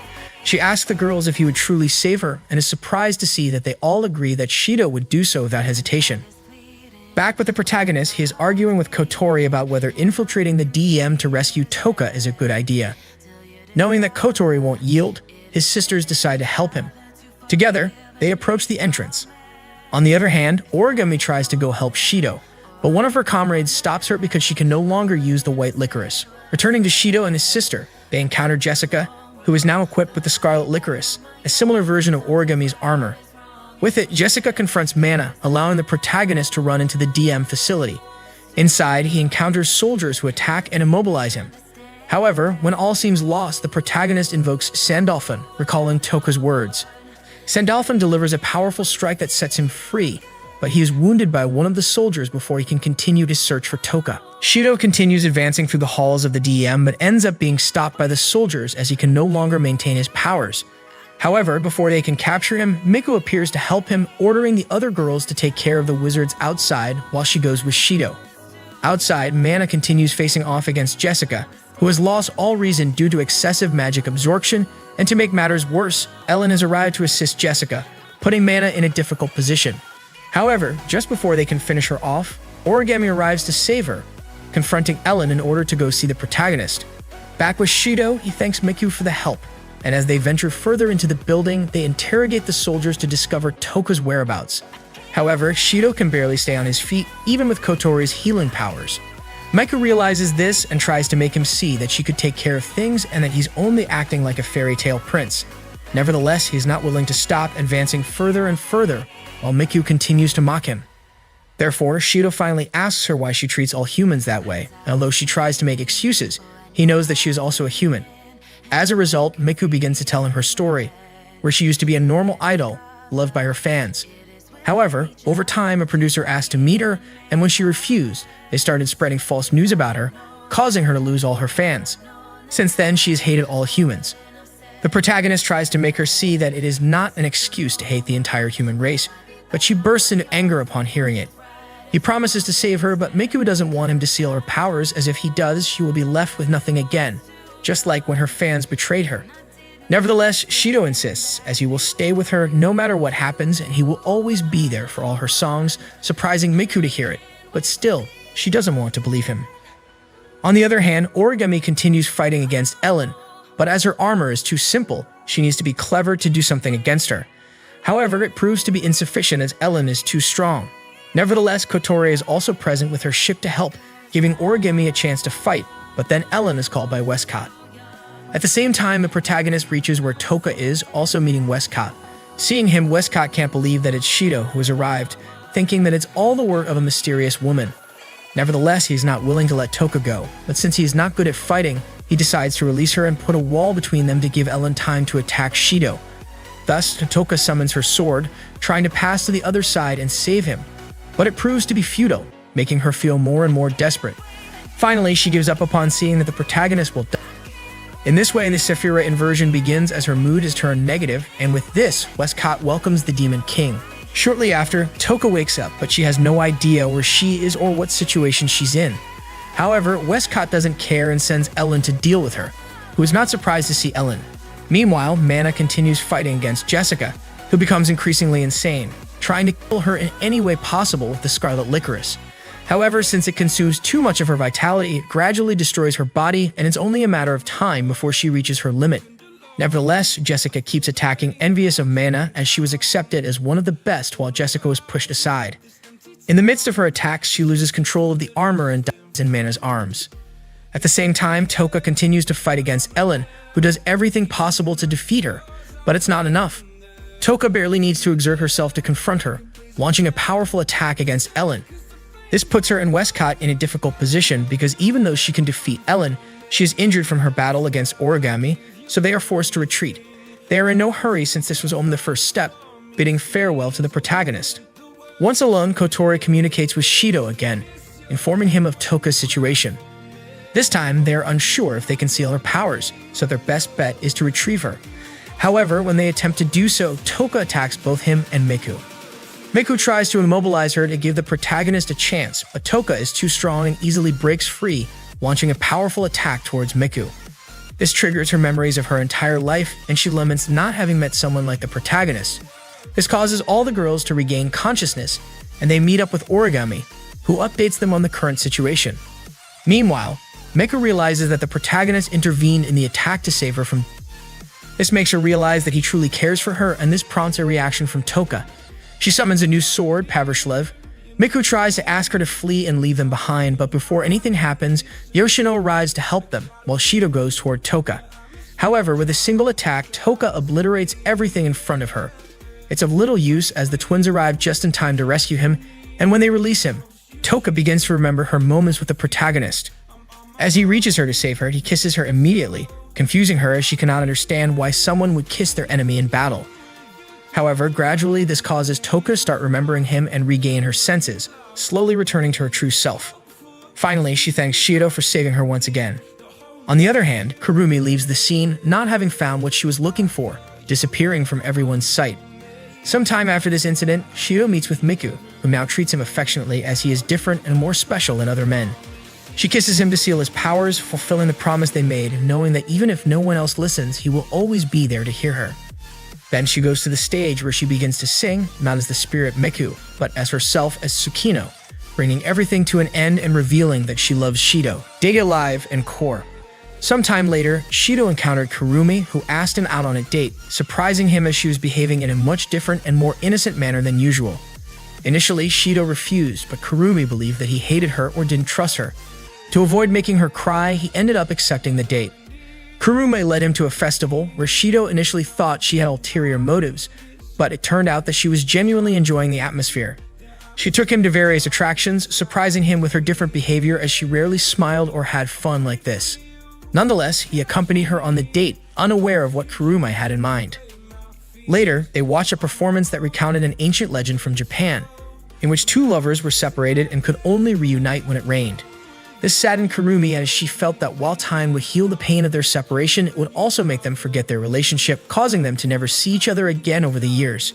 However, Shidou reassured her that they could meet in secret, just like they were doing now. This made Kurumi burst into laughter, and they had to leave the performance. As they walked, Kurumi spotted a shop where they could try on wedding dresses, so she asked him to go inside to create more memories with him. Little did they know that Kotori, Yoshino, and Toka were searching for Shidou at the festival, eager to see him again. On their way, Toka noticed the Tanzaku where wishes were written. Naturally, both she and Yoshino wanted to participate, and Kotori joined them. Once they finished, each went their separate ways to find Shidou. Yoshino, in conversation with her puppet, discussed how Shidou was and that she should be careful if she found him with other girls, although she didn't believe it. However, she ended up finding Shidou with Kurumi, so she decided to secretly follow them until Kurumi noticed her and appeared in front of Yoshino, explaining that her relationship with Shidou was deep, intimate, and couldn't be eliminated. This misled Yoshino and caused her to flee out of embarrassment. Shortly after, Kurumi convinced the receptionist to let them enter, and while Shidou received a call, he was taken to where Kurumi was wearing a beautiful wedding dress. She explained how she managed to gain entry by telling the receptionist that she had a terminal illness, and this might be their last time together. They then took a photo where they appeared as a newly couple. Meanwhile, Yoshino finished telling Toka what happened, and when Kotori learned about Kurumi, she became furious and ordered the girls to find Shidou before something happened. Back with Shidou, he still couldn't believe that this version of Kurumi was so different from the one he knew. On their way, they arrived at a booth where wishes were made, and they wrote their own wishes and discovered those of the girls. However, Kurumi didn't reveal her wish. At the end of the day, Kurumi remembered the story of the two lovers and worried if they could truly meet no matter what. She asked Shidou not to forget her. And at that moment, the real Kurumi appeared. The Kurumi Shidou had been with the entire time was just a clone who had developed feelings for him since their first encounter. As Kurumi was troublesome, she decided to eliminate the clone once again, leaving Shidou alone. At that moment, his friends also arrived to help him, but Kurumi simply left, leaving behind the clone's wish. Seeing it, Shidou didn't hesitate and ran to the tallest tree in the area to hang it, ensuring that her wish would come true and promising that he would never forget her. Date a live movie. Later on, the protagonist is walking down the street, unaware that someone has appeared on the street he's heading towards, but neither of them pays attention to each other. We then move on to a concert by Miku, where she is singing and exciting both fans and friends. Afterward, the entire group goes to a pool where everyone plays and has fun, except for Shidou and Miku, who are engaged in a conversation. Shidou is worried that they have reserved the entire pool just for themselves. At the same time, the twins have another argument about who follows Toka and Origami's advice better. At the end of the day, everyone leaves the pool, and although Miku offers to drive them, they prefer to go on their own since there are many of them.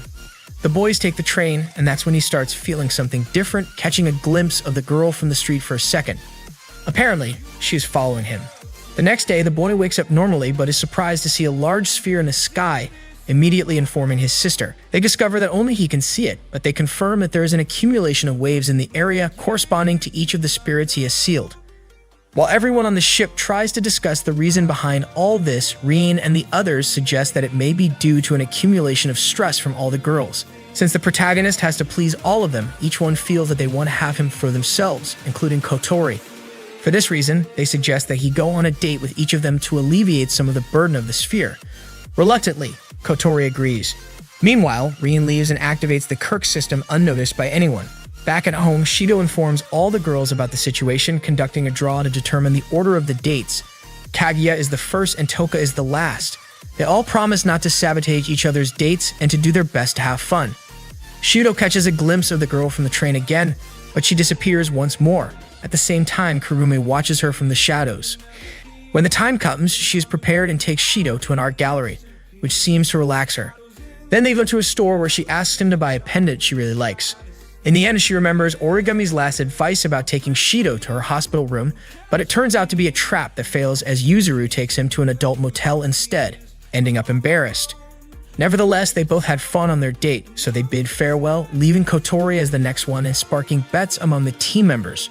The time for the date arrives, and although everyone expects it to be something grand or special, It ends up being a visit to the market, just like they usually do. However, this time, Kotori wears white ribbons instead of black ones, showing her tender and vulnerable side, acting as she did before Shidou joined Ratatosker, being more cute and innocent. However, since they were being observed, they invite Yoshino and Toka to join them for a meal. During this, the protagonist catches sight of the mysterious girl again, and driven by curiosity, he goes in search of her, only to encounter Kurumi, who can also see the sphere in the sky. However, she doesn't reveal its nature and tells him to be careful since one's heart is not even known to oneself. The girl then flees from Shidou, leaving him with nothing. It's time for Shidou's date with Toka, and although he arrives 15 minutes early, she's been waiting for him nervously for an hour. She promises that they will have fun on their date, but all Toka has planned is going to eat at different places since she noticed that they barely ate during the other dates. The mysterious girl observes this. While they are having a meal at a restaurant, the mysterious girl appears as if nothing happened, alongside Origami, who was worried because Shidou didn't show up for his medical appointment. Before she can do anything, the friends arrive to take Origami back to the hospital, but she escapes from them. Later, the boys go to the same place where Shidou saved Toka, a special place for both of them. But then the mysterious girl appears again and Shidou approaches her, asking who she is and what she wants. She reveals that her name is Mayuri, the administrator of Kerber, the giant angel and sphere that has accumulated the power of the girls. She explains that she wanted to test if the vessel Shidou was worthy of having them all, and that she would disappear afterwards since that was her purpose. At that moment, Kerber goes out of control and attacks Shidou, but he manages to save himself in time. The angel and the girl become visible. Because of this, all the girls attack the angel, including Kotori with her ship, while Miku stays to watch over Shidou.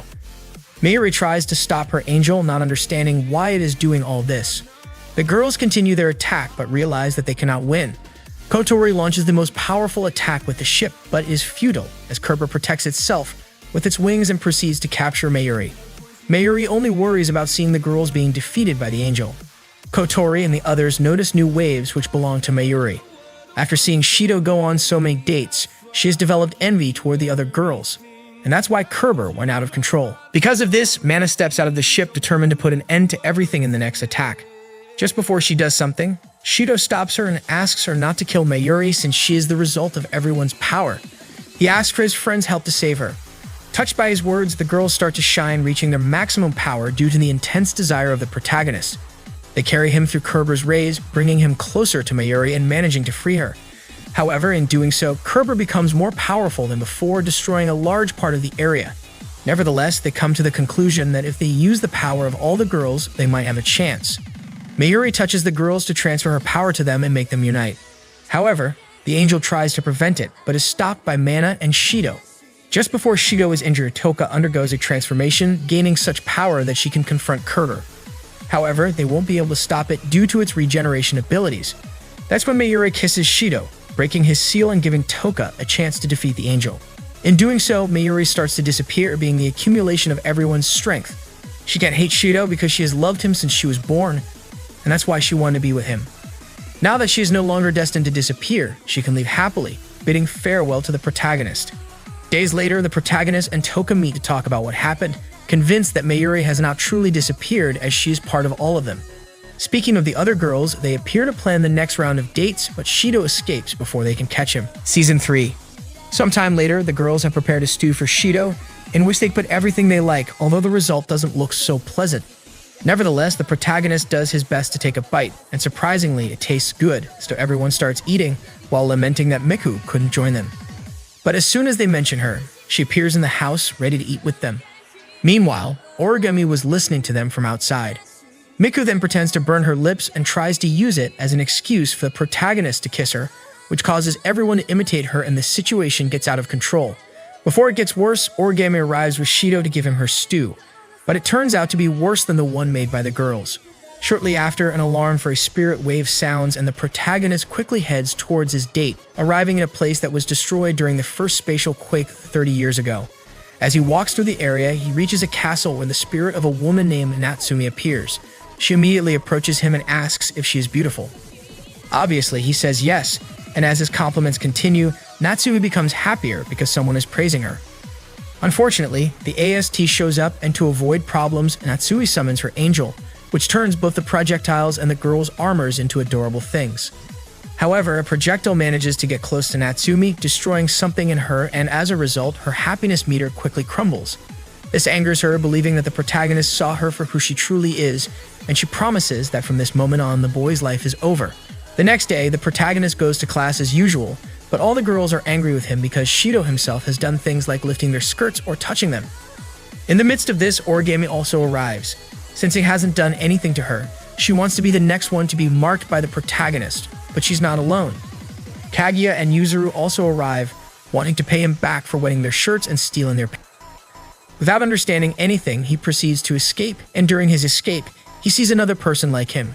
So he chases after him until they reach the rooftop, discovering that it's Natsumi. Here, she tells him that her imitation is perfect, so if he were to disappear at that moment, no one would be able to notice, hinting at what is about to happen. However, before anything happens, Toka and Origami arrive, and the witch tries to convince them that Shidou is the fake one. But they don't fall for that trick, so Natsumi is forced to drop her disguise and escape on her broom. 5 days later, they have no news from her, but the protagonist receives a letter from her in which there are 12 photos of people he knows, meaning that he has to figure out which one of them is Natsumi, as she could take the form of any of them and make them disappear one by one. Meanwhile, the DM is discussing Westcott's actions as he has been too selfish regarding what happened in Japan, so they all decide to vote to dismiss him. However, when they try to vote against him, they end up getting injured by Ellen, as Westcott doesn't care about selling the company as long as he achieves his goal, given that he has waited for a long time. Back with the protagonist, he is worried about Natsumi's game, especially Kotori, who hopes is a case like Kurumi's, where she mercilessly kills everyone. However, the protagonist has spent enough time with Natsumi to know that she's not like that. Then together with Rin, they start planning how they will discover the witch, so they suggest that Shidou go out with each of the individuals involved, starting with Toka. During their date, he suspects her, claiming that she is Natsumi, but he ends up being wrong and angers Toka. Quickly, Shidou acts clueless and makes her believe it was just a greeting, and to cheer her up, he decides to take her to a restaurant. Although at first he believes she is the real Toka, when he sees her eating so little, he starts to suspect again. However, this is because she watched a documentary that said women who eat a lot are rejected. This convinces the protagonist that she is the real one, so he reassures her and lets her eat as much as she wants. Shortly after, Shidou returns home where Yoshino was waiting for him. She arrives at the house dressed as a little witch, asking for trick or treat. But since he doesn't have any treats, he gives her some pancakes, reminiscent of the first time she ate at his house. Then she shares the pancakes with him, and when she sees a syrup stain on the protagonist, she licks it, but she gets so embarrassed that she ends up fleeing the scene. With this, the boy confirms that she is the real Yoshino. Later, Shidou goes to Tanamachi, but as he doesn't see any apparent changes in her, he decides to move on to the next one, Yuzuru. She gets a little angry because he kept her waiting, but they have their date at night, where she takes him to a place with a beautiful view, also receiving some compliments from the protagonist. It is there that she asks him who he would choose between her and Kaguya, to which he replies that he can't choose, and it seems like those words disappoint her a bit because if he had chosen Kaguya, even if it had bothered her, she would have thought he's a good guy. On the other hand, if he had chosen her, she would have been happy. Before finishing, she asks the protagonist to tell Kaguya this because even though she knows Kaguya will get angry, she knows it will make her happy when she hears that he chose her instead of Yuzuru. Without realizing it, she tells him that both she and her twin love the protagonist, but embarrassed, she runs away, giving him the idea that she is also the real one. Shortly after, he returns home, where he talks to Kotori about the situation. And although he hasn't felt anything strange, they know it's only a matter of time before Natsumi acts and they discover her. Additionally, although Kotori doesn't show it, she is eager for her date with Shidou.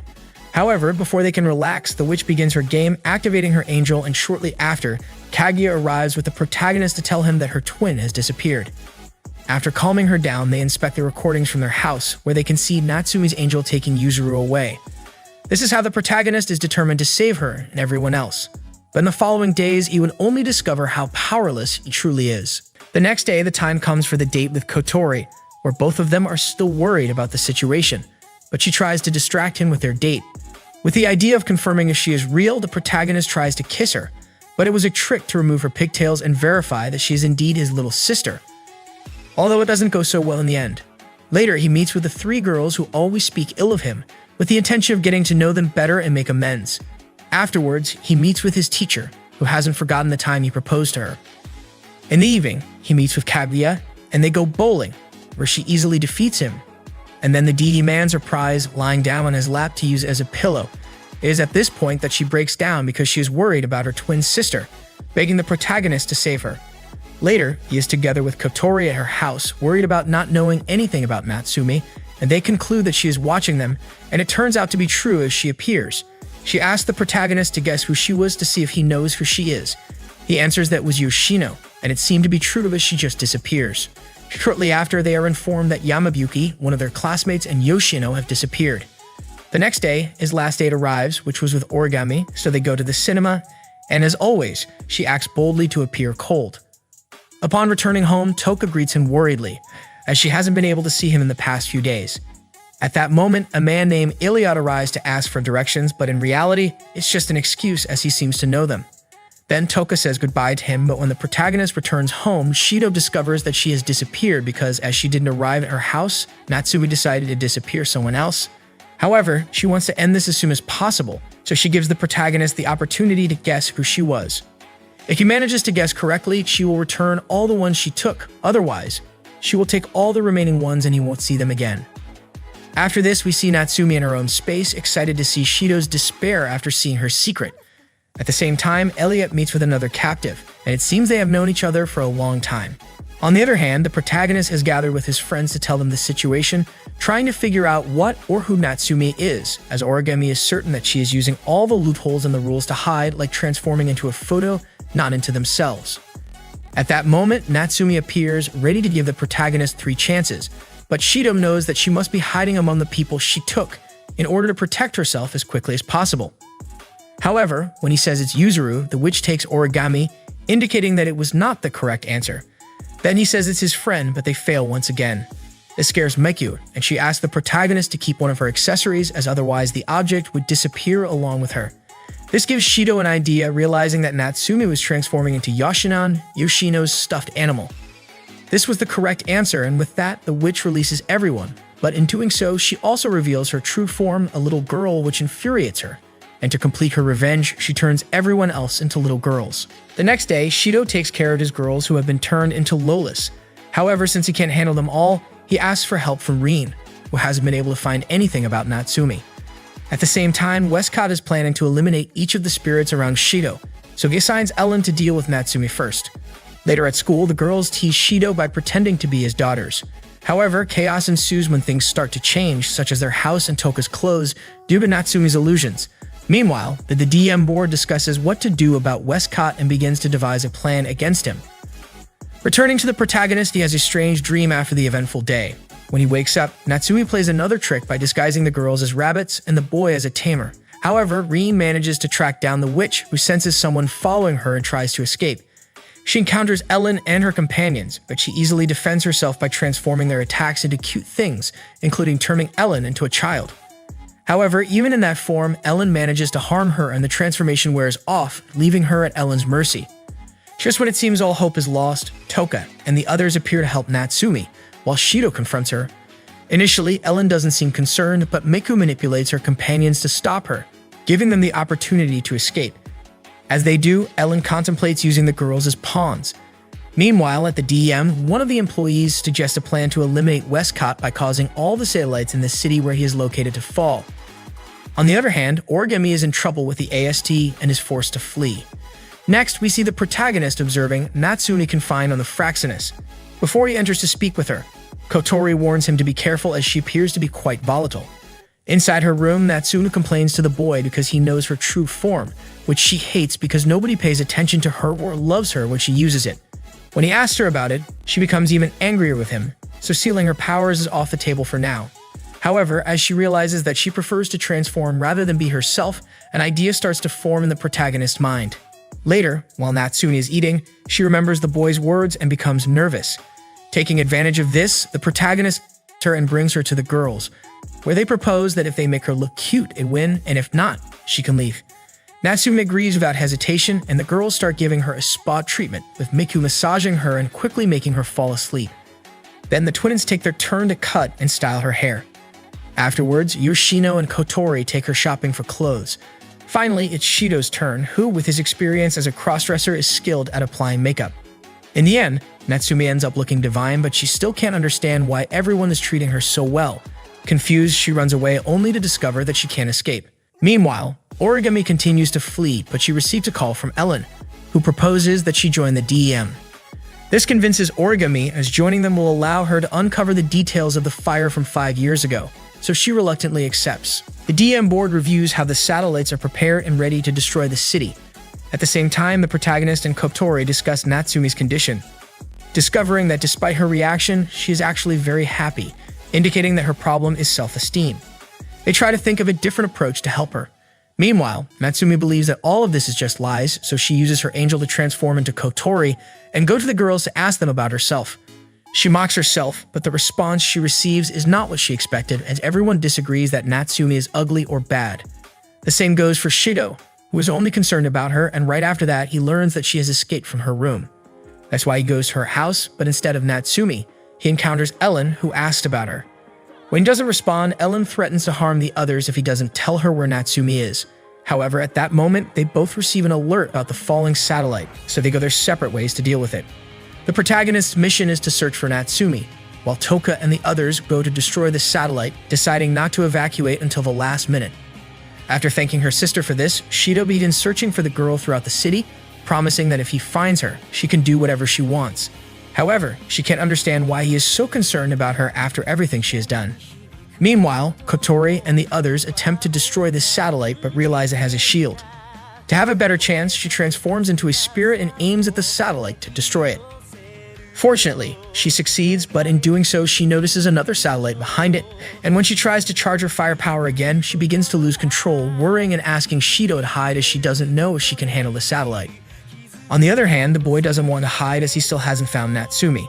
The girl is going to see Kotori, concerned about her condition. She asks them to go and protect her brother while she tries to keep the satellite away from the city. Meanwhile, Westcott doesn't seem concerned, believing that the DM will fail in their attempt to kill him. However, he considers it a good opportunity to test his new recruit.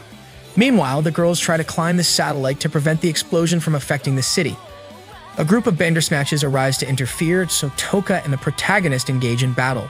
While everyone fights against the Bandersnatches, Natsumi continues to observe, convinced that they will eventually come to save them.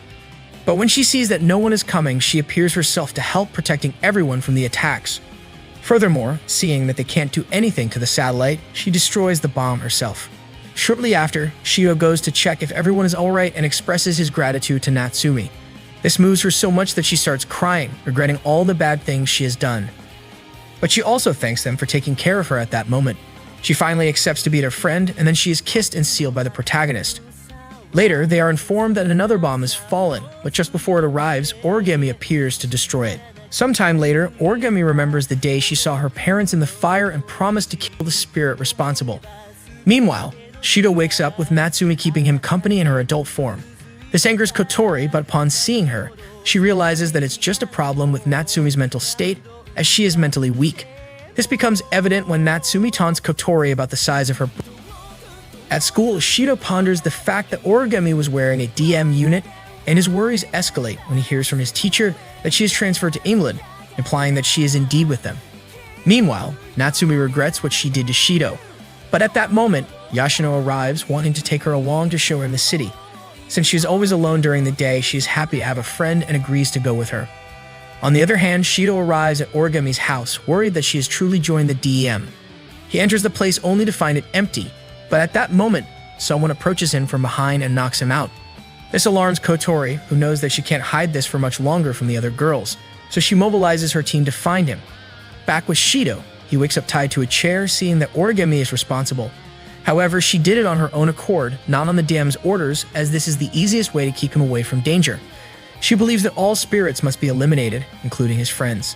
Nevertheless, he reminds her of all the time they spent together, but this only angers her, as she momentarily forgot about her revenge by choosing a life with Toka and the others. Thus, she decides to eliminate all the girls to regain her former self and prepares to confront them.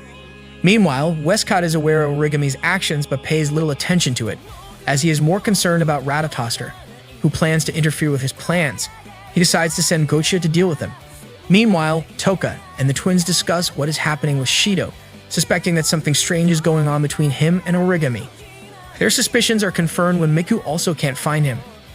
At that moment, the spatial quake alarms sound, but before the girls can escape, Origami arrives to inform them that she activated it because she wanted to be alone with them. She removes her armor and is ready to kill them. The girls don't understand why she is doing this, especially Toka, who is unhappy that Origami has returned to her former self. Their only option is to defend themselves. Meanwhile, Kotori wants to go and help them, but before she can do so, their ship is attacked by Ellen and her new ship, Gochia. Ellen informs them of their situation, confident that she will defeat them. She offers them a chance to flee before she attacks and warns Elliot that she will finish him off. Since nobody wants to flee the ship, they all do their best to defeat Gochia. However, it proves to be too strong for them, and even when they manage to evade one attack, another bombardment hits them from another direction. Meanwhile, Toka lies unconscious on the floor and Shidou can only try to call for help. At the same time, Euphraxinus continues to come under attack, and the situation is getting out of control for Kotori. However, Kanazuki manages to coordinate their attacks to damage the Gochia. But before it falls, it fires a beam at the Fraxinus. Meanwhile, Shidou is spotted by Origami, who simply laughs at him. However, it turns out to be Natsu in disguise as Origami, who has arrived with Yoshino to rescue him. It is here that Shidou discovers that she can use her powers by recalling traumatic events from his past. Meanwhile, Toka manages to wake up only to find Miku and the others lying defeated. She tries to ask Origami once again why she is doing all this, but Origami only responds that it's because they are spirits, and she proceeds to hold Yuzuru, determined to kill her. The girls try to stop her, but due to her shield and powers, they can't even get close. With her new armor, Origami is determined to eliminate the spirits and reclaim her former self. Just before she can harm Yuzuru, Toka starts to think about wanting more power, just like when she underwent inversion, but she doesn't want to lose who she is. She asks Shidou for power, transforming herself and getting ready to fight Origami. They have a fierce battle, but eventually Origami collapses as her suit and body reach their limits. This leaves her feeling sad as she could become strong. However, a mysterious voice offers her power, and when she accepts, a Saphira crystal appears and is absorbed into her body. This triggers an alarm and asks about the appearance of a new spirit. Meanwhile, Toka attends to the others, waking them up one by one, surprised that she has regained her powers. She starts to worry about Origami, fearing that she might have killed her, but instead, they see her in the sky transformed into a spirit. Without hesitation, Origami decides to become a spirit that kills spirits, and she resumes her battle against Toka, causing her damage with her new powers. Nevertheless, Toka refuses to give up, summoning her strongest sword, ready to clash one last time. But before they can do so, Shidou arrives to stop them. Seeing him, Origami flees until it becomes nighttime and she stops. She realizes the extent of the destruction she has caused, but also realizes that with this newfound power, she can defeat the princess, Ifrit, and even Nightmare herself. Meanwhile, Shidou and the others are in a sickbay, where Shidou learns about what happened with Origami. At that moment, Miku begins to sing and uses her powers to alleviate everyone's pain, so they can go to the hospital. But before that, Shidou must seal Toka's powers. She agrees, so Shidou hides behind a curtain with her. Although the others were watching, so they prevent them from carrying out the act, leaving Toka wanting more. We then see Kurume running through the city until she encounters Origami, who has come to find her. Origami hasn't gone to end her, but rather she went to Kurume to ask for a favor. She knows that her angel's 12 dials possess different powers, and among them, there is one that can send someone to the past. At first, Kurumi is against it, but upon realizing that Origami is willing to do anything, she accepts as she wants to see how far her power can go and how much God will allow her to go. She shoots Origami, sending her to the day her parents died. Meanwhile, the protagonist is with the girls when he receives a call from Kotori. At the same time, Origami has arrived on the date her parents died, investigating from the sky to see if she finds anything. Suddenly, the city catches fire and she catches a glimpse of the protagonist as well as the spirit responsible for all of this, and she starts shooting at her as soon as she sees her. The spirit responsible turns out to be a woman who doesn't understand why another spirit is attacking her. She quickly realizes that she is someone from the future and that she seems to have earned her wrath. Nevertheless, she has a wish to fulfill, so she easily dodges all of Origami's attacks. Driven mad by anger, Origami continues to shoot at the woman relentlessly. But she remains unharmed, marveling at how well she uses Metatron, and then she leaves. As she does, Origami lowers her gaze and realizes that the spirit she hates so much, the one who killed her parents, had always been herself. Meanwhile, as Westcott admits he hadn't expected this from Origami, he realizes that the female spirit could be observing them. At the same time, Kurumi only wishes for Origami to achieve her objective. On the other hand, Kotori informs Shidou about what has happened, reassuring him about Ratatosker's situation. At that moment, the moon begins to darken and a fierce attack reaches the protagonist, coming from an inverse spirit. After the girls protect him, he's able to see Origami in the sky. transformed into an inverse spirit. The girls ask the protagonist to prepare himself because it now depends on him to save Origami, and obviously, he won't be alone. They will all help him. They take flight towards Origami, evading all the attacks that come their way. However, Ellen arrives to stop them as she wants to take Origami to Westcott. While the girls prevent this, Shidou goes to Origami attempting to seal her, but when he sees her, he realizes something terrible has happened to her. This causes him to fall to the ground, and as she's about to attack, Fraxinus defends him. Kotori wants to stop the protagonist, but in this situation, she can't allow it. However, before they can help him, Origami destroys Fraxinus. This moment is seized by Kurume to immobilize Shidou since she can't let this opportunity pass. Therefore, she initiates their date, him and making him travel to the past, specifically 5 years ago. She did this because it's the only way to save Origami and stop everything that is happening in the present. Thus, the protagonist learns what happened to her and her incident with the ghost. However, Kurumi wants him to show her that the past can be changed. Shidou is confused when he hears that, so Kurumi explains to him that no matter how big the world is or how many spirits appear, the only one capable of influencing time is her. And that's why she wants him to prove that the past can be changed to prevent all the destruction in the city. In this way, the protagonist begins to search for Origami, being forced to change to a younger form to blend in among the people of that time. Shortly after, he manages to witness the explosion caused by Kotori, so he goes to that place and finds the present Origami. Shidou tries to get her attention, but it's futile, as she is too furious with the spirit. In the end, he finds the past Origami and sees how she was the one who killed her parents, making him and Kurumi understand what happened and how she immediately returned to her original time. At that moment, they realize that they can't save her. However, the protagonist sees that a house is about to fall on her, so he rushes to save her. He hurries to let her know that he will always be there for her, and that he won't let her be alone or suffer, asking her not to fall into despair. That's how Origami met him, promising that from that moment on, she would never cry or smile again because her anger is hers alone, and she wants the boy to wait for her until she gets her revenge. The protagonist becomes desperate, but then Kurumi lets him know that there is still a method to save the girl, which was proposed by the Shidou from 12 minutes in the future. This relieves him as he is determined to save Origami. He thinks it involves time traveling again, but she can't do that. However, there is another way, one that only she knows. It involves meeting with Kurumi from that moment in time, who was only inspecting the chaos caused by the fire at that time. The plan is for Shidou to encounter her and make her send him back in time. The problem is that the Kurumi from that time doesn't trust him at all, so the protagonist has to find a way to gain her assistance. It's not until she touches him that he is able to communicate with his future self, who explains the situation and without hesitation sends him back to the past before the accident. Now with a new opportunity and knowing what to do, the protagonist suggests that Origami doesn't see any enemies, thus minimizing changes to the past. He sets out to observe how the spirit gives her powers to Kotori. Right after this, Shidou goes in search of the spirit, but she recognizes him and flees. The protagonist's plan is to talk to her and convince her not to fight against Origami, thus preventing everything from happening. In a more secluded area, the spirit takes on a different form as she can't reveal her identity yet, nor can she leave since she has things to do. Nevertheless, she approaches the protagonist, and before leaving, she promises that when the time comes, she won't let him go and won't make the same mistake again. After this, the story we already know repeats itself, and Shidou rushes to where the past Origami is, hurrying to save his parents but ending up caught in the attack himself. However, he wakes up in his room as if nothing happened, believing that he managed to save everyone. Upon waking up, Shidou finds his sister Kotori, who has no idea what happened the night before. This is because he managed to change the course of history, relieved that it turned out that way. Later, when he goes outside, all his friends greet him, but he is surprised to see how different everything is now, and how the world seems to be more peaceful than before.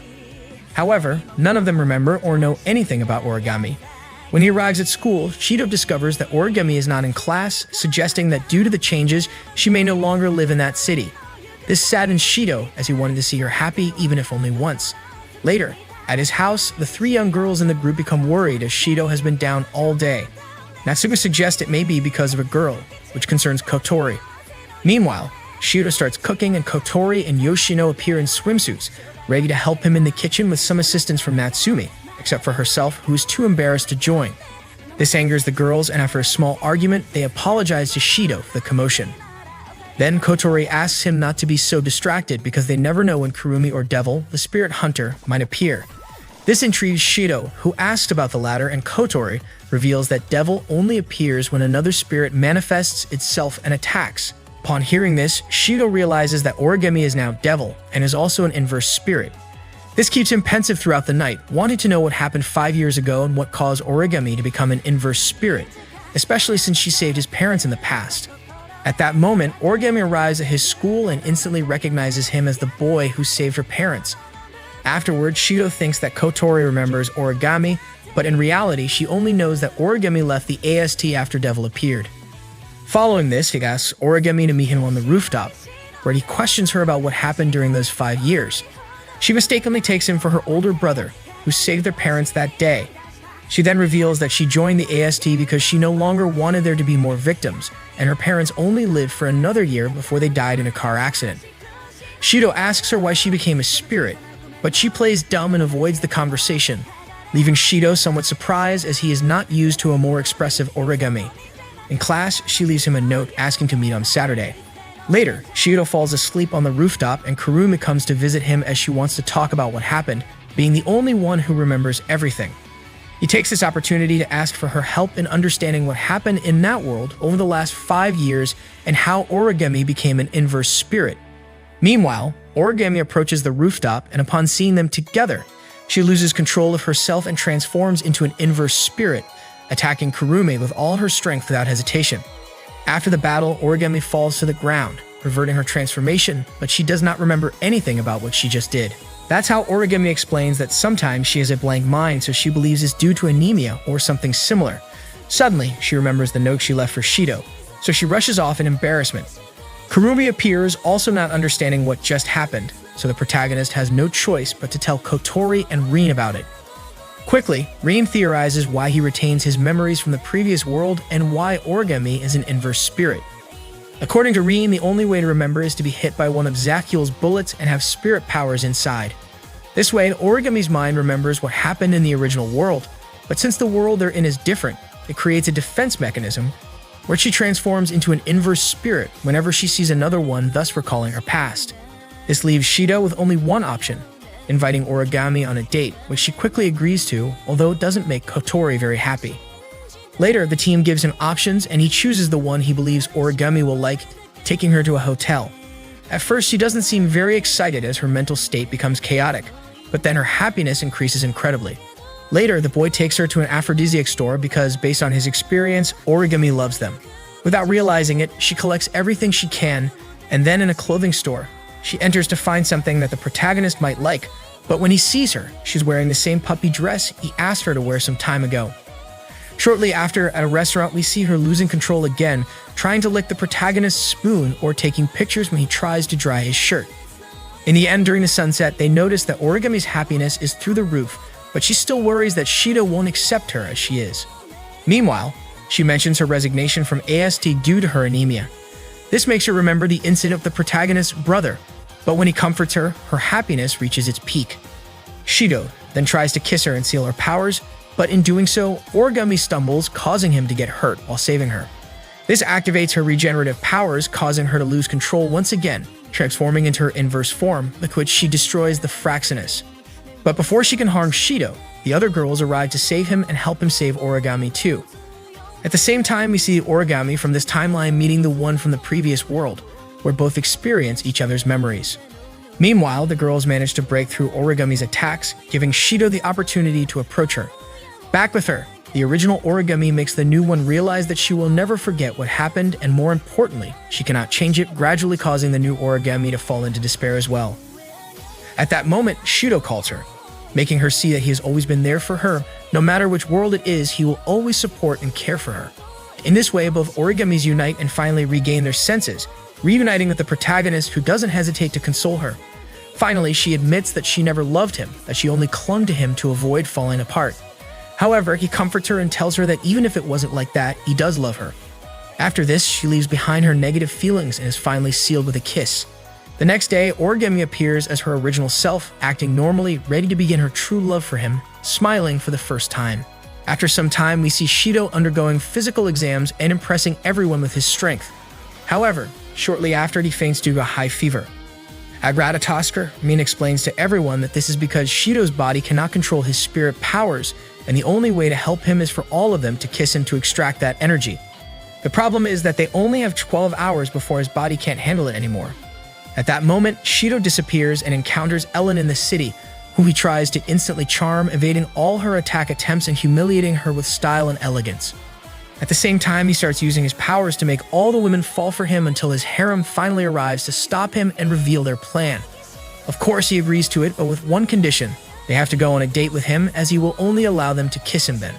They all put their efforts into taking him to the pool. After that, Kanazuki presents the rules of the date, where each girl will have a chance to see Shidou, and when their excitement levels reach a certain point, a music will play to indicate their success. This means they can only kiss him when all of them have completed this task, and everyone on the ship is keeping an eye on Kanazuki in case he comes up with any crazy ideas. And so the dates begin, with the twins being the first ones, and they immediately receive their options. Meanwhile, the other girls try to get a reaction from Shidou by hugging him from both sides, but he evades them and smashes them instead. Nonetheless, they move on to the second option, which is stealing a kiss with an ice cream. But they do it wrong and end up covered in ice cream, triggering the first music of the day, indicating that they achieved their goal. Next is Natsumi, who appears quite suspicious about whether she is cute or not, but after Shidou tells her that she is, she goes to the changing room. While reminiscing about her past, she activates her powers and turns into her adult form. With this new appearance, she is Shidou, but then her transformation unravels, causing her swimsuit to fall off, which accelerates Shidou's heartbeat. Next is Yoshino, who massages him, undresses a little, and succeeds in winning her date. Kotori is next, and as soon as she takes him with her, she instantly achieves victory. The same goes for Miku, who only needs to get close to him. During Origami's date, she gets very close to Shidou after he drinks a supposedly non-alcoholic drink, making his heart race when she tells him that she loves him. This worries Toka, as she didn't like hearing that, but the other girls clarify that it's okay to feel that way. Before their own date begins, however, Shidou collapses. His powers have gone out of control earlier than expected, causing him to destroy everything and emit immense power, making him even more dangerous than the spatial quake from 30 years ago. That's when Kotori initiates their last option, the Dainsleif, a beam that can kill Shidou. However, Origami and Toka stop her as they still have a chance to save him. They all go in search of Shidou, but he is so fast that he doesn't stop until Kurumi captures him, giving all the girls the opportunity to kiss him and slowly drain his powers. In the end, it's Toka's turn. Despite everything, she approaches Shidou, remembering all the times he risked himself for each of them, and that's why she doesn't fear him. She manages to get close to him and finally save him. Shortly after, she visits him in the infirmary for a small date where she accelerates his heart, and right after that, they kiss again. Dead or bullet, we see Kurumi again, who went to see a spirit named Queen, and starts fighting with all her might. Surprisingly, she has trouble controlling Queen, so she has to give it her all, but ends up being defeated by Queen. She wonders what will happen when she because a human goes to heaven or hell. But what about a spirit? To understand this, we go back to the moment when Kurumi's clone was killed by herself and how she had to say goodbye to the protagonist. She unintentionally arrives at a different place, welcomed by a cute white cat, where there are many spirits ready to fight because it seems a battle royale is taking place at that moment and Kurumi is the last participant. That's where she meets Yua, a girl who starts fighting with her. But Kurumi doesn't have much trouble with her since she's a ninja and Kurumi doesn't kill her. Meanwhile, a white-haired girl is fleeing from another spirit, so she asks Kurumi for help and Kurumi saves her, only to ask her what that place is and why she is there. The girl introduces herself as Hibiki and explains that the place is like heaven or hell for half-spirits, meaning successors of real spirits who once inhabited that dimension. They are now fighting for each of them to have a chance to survive and fulfill a wish because Malkuth, the entity reigning in that place, can grant anything. She also tells her about Queen, the spirit who organized everything but whom nobody has seen. She then proposes that they cooperate because Hibiki also wants to fulfill her wish, and unlike Kurumi, she is weak but has useful information. With all this, Kurumi decides to accept an alliance with her, immediately informing her of all the participants she knows, including Suin, nicknamed Biscuit Smasher, the ninja Yui, Doll Master, who is attacking her, Isami, and of course Queen, whose participation is uncertain. Just after their explanation, Suin arrives with them to initiate the fight, going straight for Kurumi. Kurumi tries to defend herself, but the great strength of her opponent sends her flying far away, showing her how weak she is in that state. As she gets up, she encounters Doll Master, who suggests joining forces with her since she doesn't stand a chance against Hibiki. However, after Kurumi asks about her wish, Doll Master replies that she won't switch sides and is ready to fight for Hibiki. Doll tries to attack her while questioning Kurumi's wish. Kurumi begins to remember her last moments when she promised to meet Shidou again. That's why no matter how many times she has to die, she will definitely return to the man she loves. In this way, with her spirits lifted, she activates her angel once again, regaining Zafkiel, proving to Doll that she is a true spirit, just like Queen.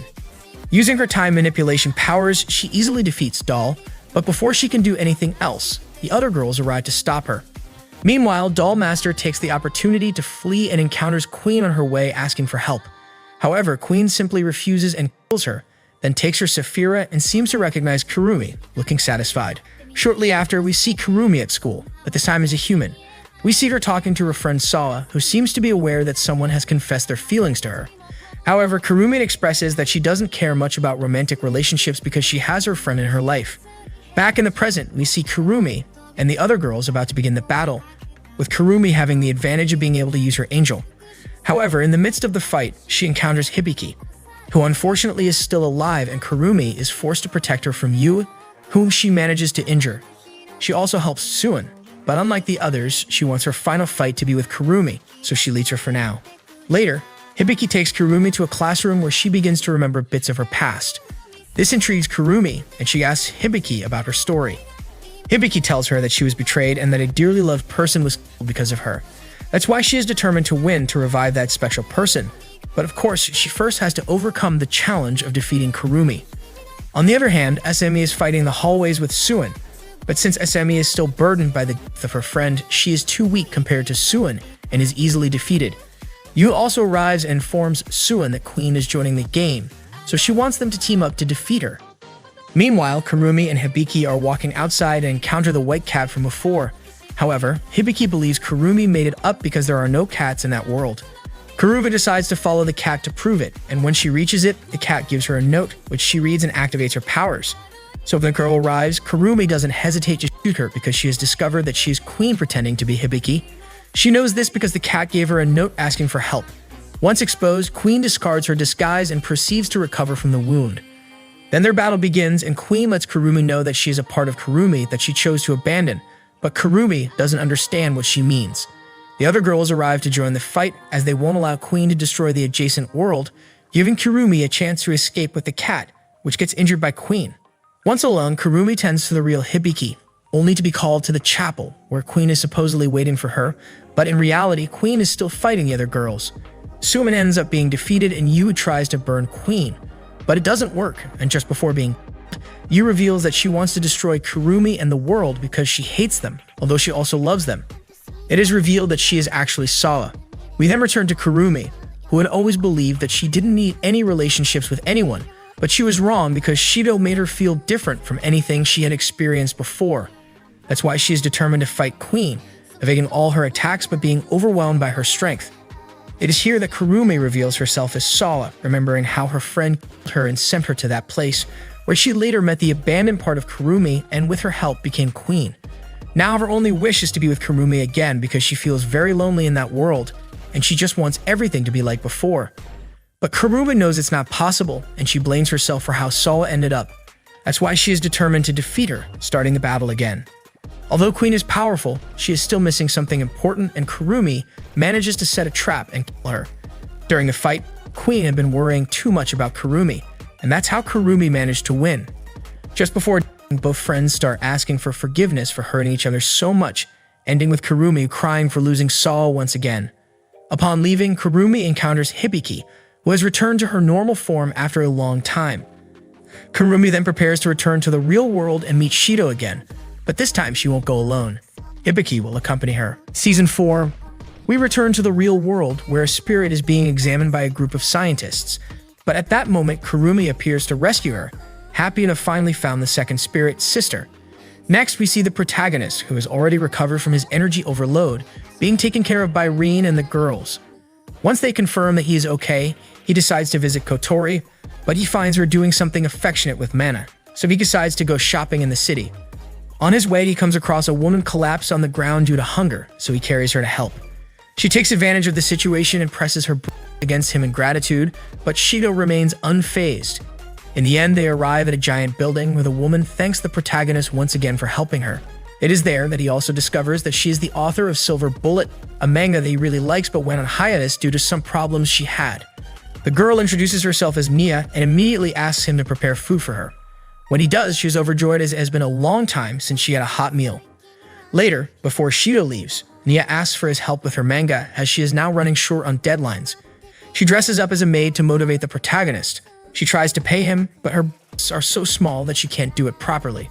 So she asks him to go on a shopping date, not for his assistance, but because his job is to make spirits fall in love, and that's when Nia transforms into sister. On the other hand, instead of being upset about her escape, Westcott believes the researchers did a good job with her. Back with the protagonist, he is not very impressed to see Nia as a spirit, so she tries to seduce him, but he is more interested in knowing how she knows about him. This is due to her angel Ratziel, a book that allows her to know everything that happens in the world, including what happens with the protagonist, and that's why she arranged everything for them to meet. She also tells him about her incident with the DM and how she was held captive all this time. Then she shows him that thanks to Ratziel, she can draw things that will become reality in the future, emphasizing how useful it is. However, she is more interested in him falling in love with her and sealing her powers, eagerly awaiting the Saturday date.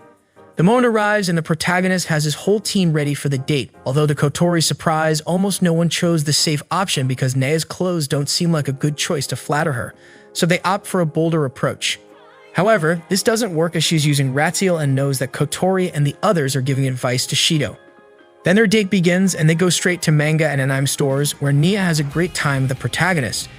In the meantime, she tells him that during her captivity with the DEM, she doesn't remember much of what she did. Perhaps they conducted experiments on her or something, but she hardly remembers anything.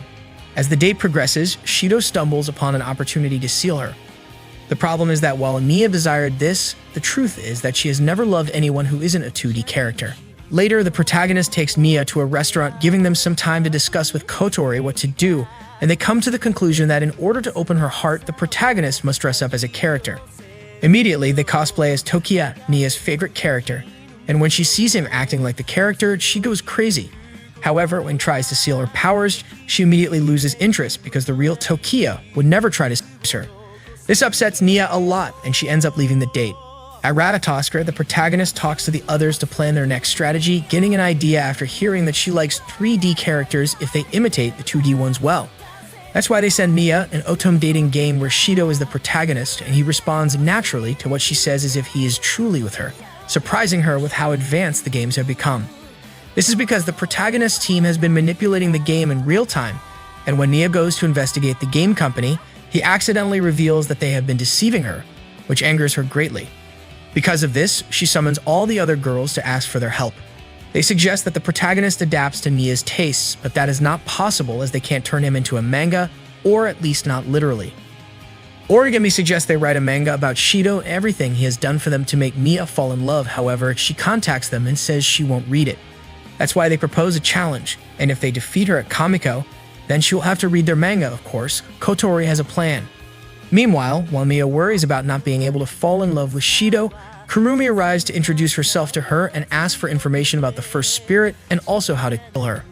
Meanwhile, Shidou and the others have gathered to prepare as they have to decide who will be in charge of drawing the entire manga, so they start a drawing contest, in which they discover the exceptional talent of Natsumi and the twins, leaving them in charge of the artwork, while the others take care of something much more important.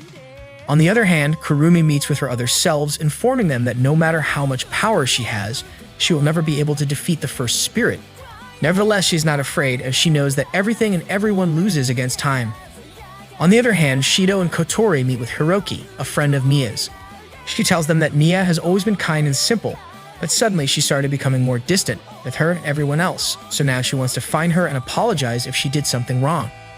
It is then that Kotori comes up with the idea that this is the work of Ratziel, because with him, she can know all the bad things that someone may have said about her, and thus she eventually concluded that she could only trust 2D characters. For this reason, the protagonist is more determined to finish the manga, helping all his friends who have not stopped working to achieve it, especially Natsumi, who now feels that she must help more than ever, feeling happy to be able to be with them, and also to show Nia the goodness of having friends. Finally, they finish the manga, ready for their date. The time for the Kamiko arrives, where Nia initially takes the lead by selling many of her manga, but Kotori and the others come prepared, having costumes on hand to attract customers' attention. In this way, they garner a lot of readers' attention, resulting in faster sales. Additionally, the girls from Shidou's class and Origami's ASD colleagues also join the scene. It is there that Kotori informs the protagonist that thanks to their connection with the spirits, they can also remember the previous world. That's why Miku appears, sending a message to all her followers to come and support her. At that moment, Hiroki arrives with Nia, seeking to ask her what she did wrong to apologize, but she only seems confused by this. It is there that the protagonist discovers Mia's problem. She is not angry with Hiroki. She is worried because she cares about her and fears that at some point she may become curious and decide to use Raziel to know her bad side. She admits this reluctantly, wanting to know if the protagonist would even live with someone who would spy on him and know everything about him all the time. But this only makes Shidou laugh because he already has several girls like that with him.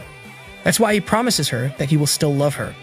The end of Kamiko arrives and both of them achieve a tie by selling everything they have. However, Nia gives the protagonist a chance and decides to read his manga. As she does, she understands that Shidou is an incredible person, but she is still not convinced, so she investigates how they did it and discovers all the affection they have for each other.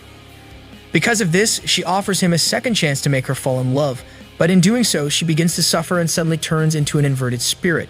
This happened because Westcott, unable to invert her during her captivity, implanted a device in her that would make her forget everything, and thus make her vulnerable when she fell in love with the protagonist, thus achieving her inversion. That's why she sends Ellen, along with Artemisia, to take care of it. The battle against the protagonist begins with the pages of Mia's book turning into fragments of the Demon King. But that's not the worst part. Ellen has also arrived to take Nia away, using her future writings to manipulate the events that occur. However, the protagonist manages to free himself from that control, restoring Nia's consciousness. But just then, Artemisia arrives and saves Nia, taking away her inverted Sephira and returning her to her normal state. Then Westcott appears, marveling at the inverted Sephira Cliffa. He proceeds to absorb it, happy to possess the powers of the Demon King. However, he tells Ellen that it is enough now, as he won't be able to control so many inverted spirits at once, and it would be bad if he doesn't test his new powers. So he bids farewell to the protagonist and the others. Shidou immediately goes to Nia, who lies unconscious on the ground. Nonetheless, he has a chance to save her if he uses his power to heal her. He kisses her, hoping that she accepts it and comes back to life. Fortunately, they succeed, and shortly after, everyone accompanies her during her recovery. She feels better without her powers and explains to everyone that she became a spirit 30 years ago. She then proceeds to ask them how long ago they became spirits, but they tell her that they are pure spirits, which confuses her since they were supposed to have been humans before becoming spirits. This leaves Shidou pensive all day, paying little attention to class even after Nia tried to give them details, despite not knowing much about the first spirit. Miss Talman has finally turned 30, and to make matters worse, she is still unmarried. So she is too frustrated, even asking for a meteorite to fall on her if that helps her get a boyfriend. And that's exactly what happens. A meteorite falls in the schoolyard. Immediately, Shidou knows it's a spirit and Kotori summons him. In the command room, the protagonist learns that this event repeated simultaneously in various places around the world. Also, just before arriving, Mana told him about Artemisia, but he is surprised to learn that she is cooperating with the DM, considering that she is supposed to hate them. Then he visits Zodiac, the first registered spirit, who was attacked by the DM but defended herself with her angel Michael, using a key that conceals the powers of her target. Additionally, she has the power to create dimensional doors and direct them wherever she wants.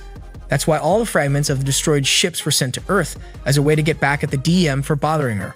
Obviously, Shidou and Kotori are going to steal her powers, but they use a 3D image to help them. In this way, the protagonist goes up into space, but Zodiac kills him 5 times before he can talk to her. Once he realizes it's just an image, he starts the conversation, introducing herself as Mukuro Hoshimiya. However, when Shidou tries to get a reaction from her, she turns out to be colder than Origami. Even after telling her why he came, Mukuro doesn't want to go with him because she doesn't feel lonely, sad, or happy, and that's because she put a seal on her own heart. Moreover, she knows that all the other spirits Shidou has saved have only suffered, so she doesn't want to participate in the hypocrisy of being saved.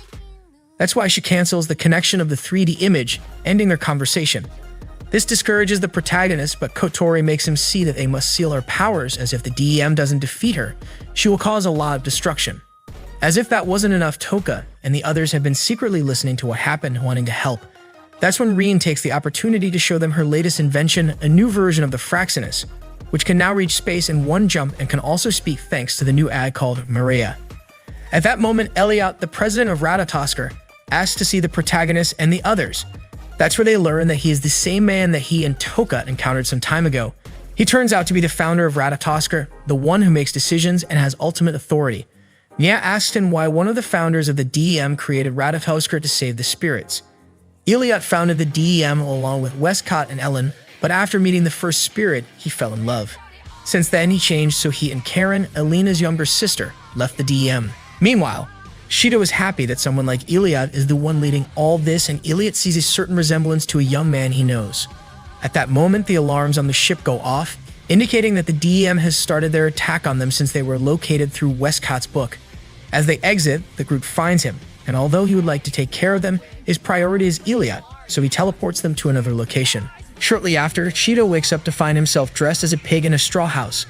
As he steps outside, he encounters the big bad wolf, who chases him to a stone house where he finds Yoshino dressed as Little Red Riding Hood. To make matters worse, the big bad wolf is also there, about to eat them until Nia and Toka arrive to save them. Once out of danger, Nia explains that this is a dimension created by Beelzebub, Westcott's book, and there is no way for them to escape from this place. Their only option is to find a character who can break this reality. Meanwhile, the twins find Kotori unconscious, reviving her shortly after, where they discover that she is capable of creating illusions with fire. As they talk, they hear a siren calling the protagonist with her song, hinting that it is Meku. In the real world, the Fraxinus is being attacked by the Dem's Bandersnatches. They all know they must remain calm because in those situations, the worst thing they can do is panic. Although they deploy the territory and manage to stop the machines, humans pass through without any problems, so they corner Kanazuki and the others. However, with the holograms of Maria and the abilities of each member of Ratatoskr, they manage to confront the enemy soldiers. Returning to the fantasy world, the protagonist and the others find Kotori and the twins discovering that they are looking for Miku, but the guard won't let them pass. Then Natsumi appears as Cinderella, asking the guard to let them through. However, quickly the hour arrives and she loses her clothes and beautiful appearance. Since none of them can use their powers, Kotori tries to use her fire to create the illusion that they are princesses. This way, she and the others manage to enter the castle without any problems, where they quickly encounter Miku, who has been living through the story of the Little Mermaid. At the same time, Origami also appears, but she is playing the role of the new emperor's outfit, so she's... However, she hadn't realized this until someone told her, but being the queen makes it easier for them to find a powerful character. At that moment, the big bad wolf, the ogres, and a silver bullet monster arrive. Feeling disadvantaged without being able to use their powers, Shidou remembers Mukuro's words, asking everyone to flee, and at that instant, he arrives to save them, as he was born from the manga they wrote, and as a product of a story, he can use his angel powers. Since that world is created by the Demon King, the angel can destroy it, and with that in mind, the other Shidou creates a portal for them to escape. Before doing so, the original Shidou asks what to do about Mukuro and if it was right to save the others. The other Shidou lets him know that he did the right thing and that Mukuro putting a lock on her heart is a cry for help, so he must go and save her. Upon leaving the fantasy world, he quickly embarks on his journey to space to save Mukuro. On the other hand, Elliot is evacuating, frustrated by Westcott's actions. However, when he reaches the end of his escape, Westcott is waiting for him. He went to ask them to return to the DM, or else he would play with them using his powers. Elliot stands up, preparing to fight against Westcott for the first time. Back with the protagonist, he and the girls have arrived in space, enduring Mukuro's attacks. However, the DM ships, including Gocha, also arrive, accompanied by Artemisia. While Kotori and the others confront the ships, the protagonist ventures into space to see Mukuro, attempting to ask her to let the reeler speak. However, she refuses, forcing the protagonist to copy her powers in order to unlock her heart. On the other hand, Origami has received Brunheld, a suit made by Kotori for emergencies. But even though she sees that Gokia has fallen, Artemisia continues with her mission and shoots at Mukuro. However, Shidou manages to grab her and protect her before anything happens, and they both fall to the ground, causing them to lose consciousness. In his dream, Shidou sees a young Mukuro joining his new family. Upon waking up, he finds himself with the girls who tell him that Mukuro disappeared after the fall. However, she appears at that moment, happy and moved that the protagonist saved her. She also confesses that she fell in love with him after seeing everything he did for her, promising to return the next day. This surprises the girls as they did not expect Mukuro to be so tender and affectionate. Kotori suggests to Shidou that they go to the Fraxinus baths to relax and recover from the battle. With that in mind, he goes to the baths to relax, but immediately encounters the other girls who won't let him relax.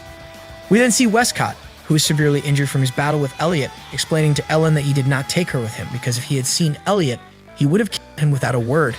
The next day, Mukuro meets Shidou, ready for their date, taking him to another place far from the Fraxinus. We switch back to young Mukuro with her sister as they gaze at the stars, showing the close bond between them. In the present, Shidou and his team do their best to have a good date with Mukuro, but the options are not very good. Kotori finds it strange that Mireia chooses such weird things to say.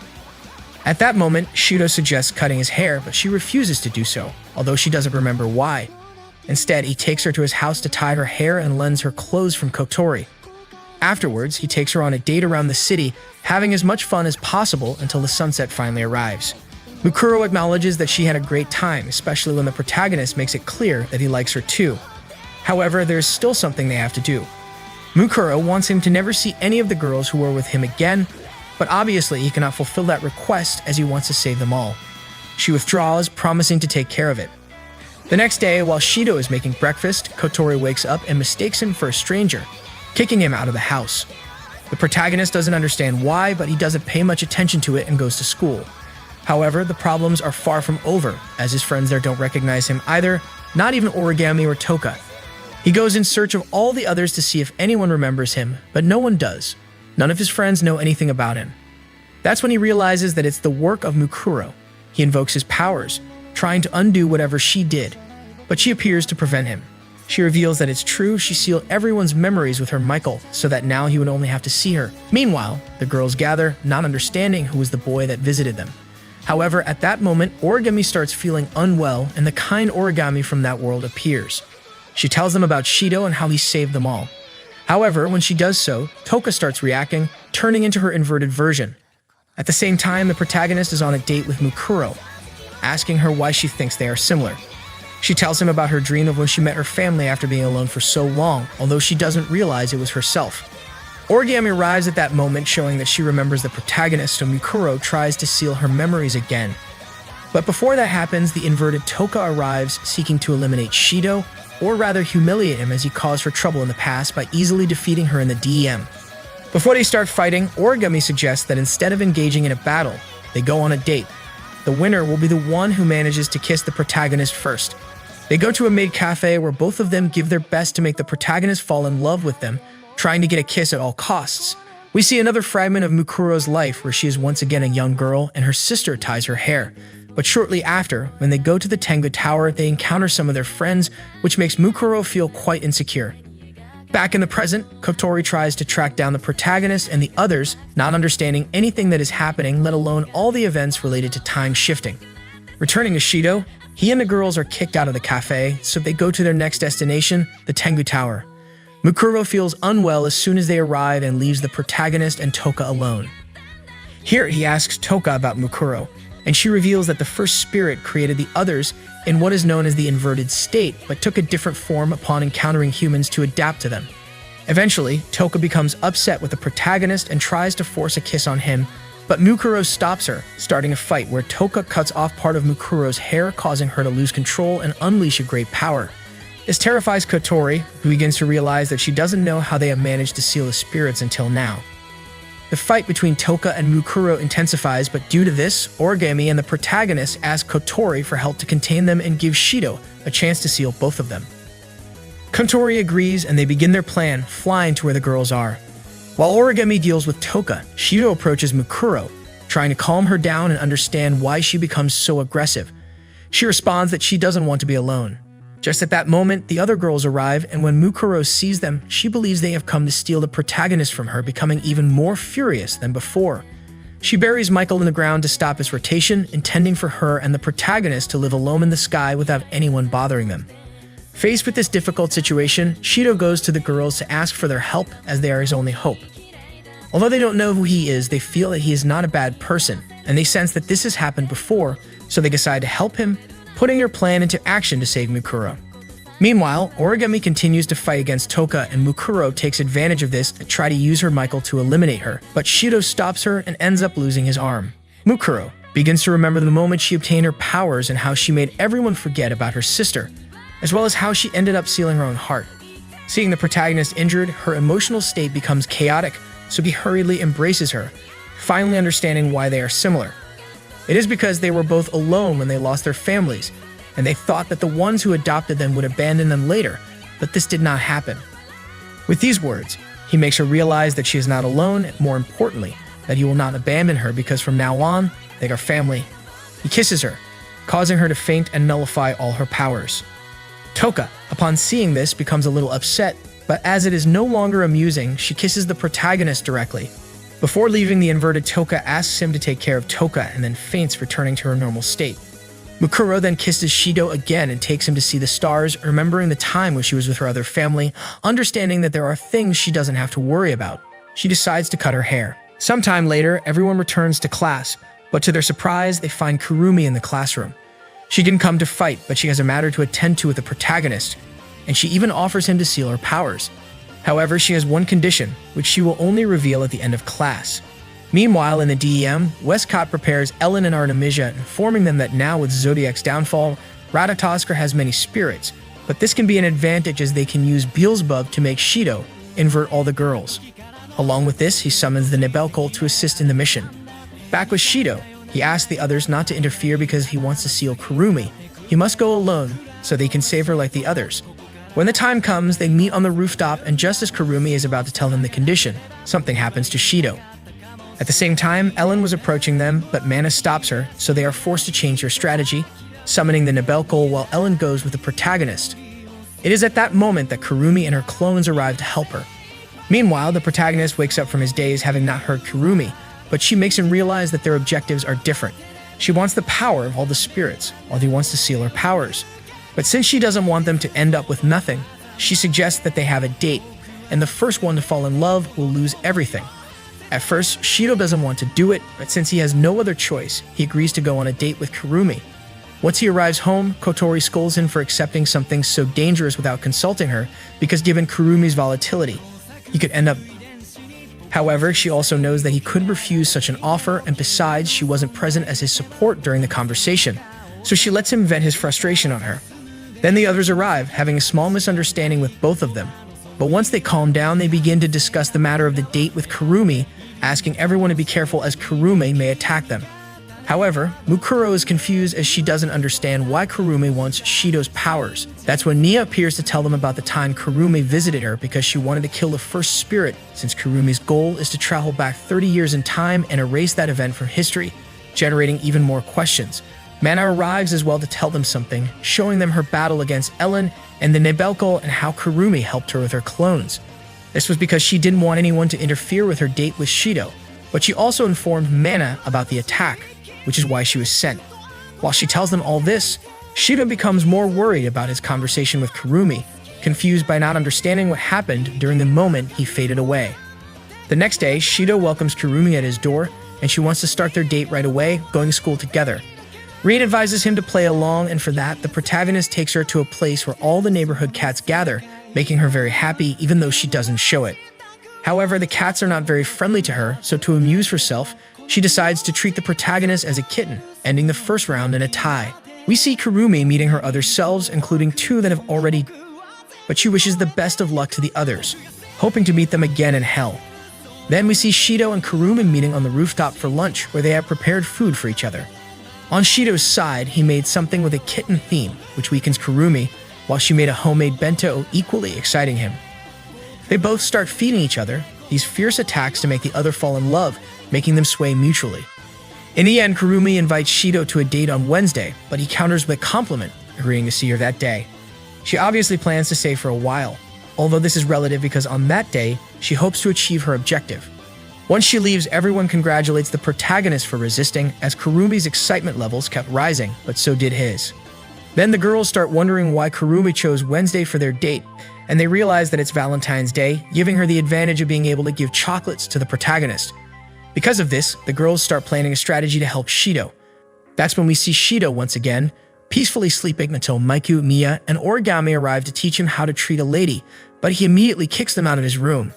After that, he goes to his window as he hears something strange and ends up encountering the Nebelkol who have come to kill him, but their healing powers prevent them from doing so, forcing them to kill him over and over again. Shidou then wakes up in his bed unharmed, but as he gets up, he is surprised to see that both Kotori and Yoshino have changed a lot, looking more mature. He also sees how Toka and all the others are dressed in different themes, while the three ones have been turned into children. They explain to Shidou that this is to train him and prevent him from falling so easily for Kurumi's charms, but he can't stand it, so he flees the scene, encountering Rin, who comforts him upon seeing the situation. She has come to help them make their chocolates, where Kotori also has to explain to the others how to do it, although unintentionally she worries too much about not knowing what to prepare for Shidou. To make matters worse, Origami was about to make a life-size chocolate of herself until Rin stopped her, as it wouldn't be healthy for the protagonist. Later, the others ask Rin why she calls the protagonist Shin, to which she explains that she does it out of habit after confusing his name in the past. She also tells them that she had a boyfriend once, but he is no longer with her, and she probably won't meet anyone as kind as him. At that moment, Kurumi also arrives with the goal of making her chocolate with the others, and they agree to gather information about her. They begin preparing chocolates under Kotori's guidance, but she has no idea what to do, unlike Natsumi, who knows how to make chocolate. The next day, everyone gives their gifts to the protagonist, encouraging him to win against Kurumi. Meanwhile, her clones continue to converse, wishing each other luck for the objective where it's certain that she will, both for her own sake and for Shidou's. Returning to Shidou, the girls in class give him their chocolates, causing all the other boys to be jealous, and they start a ritual to bring bad luck to Shidou until the girls give them their chocolates. At that moment, Kurumi also arrives, promising the protagonist that she will give him her chocolate later. When it's time to leave school, Shidou proposes a date to Kurumi, and Kotori prepares options for the protagonist to take her on the date, but he stops her because he knows where they can go.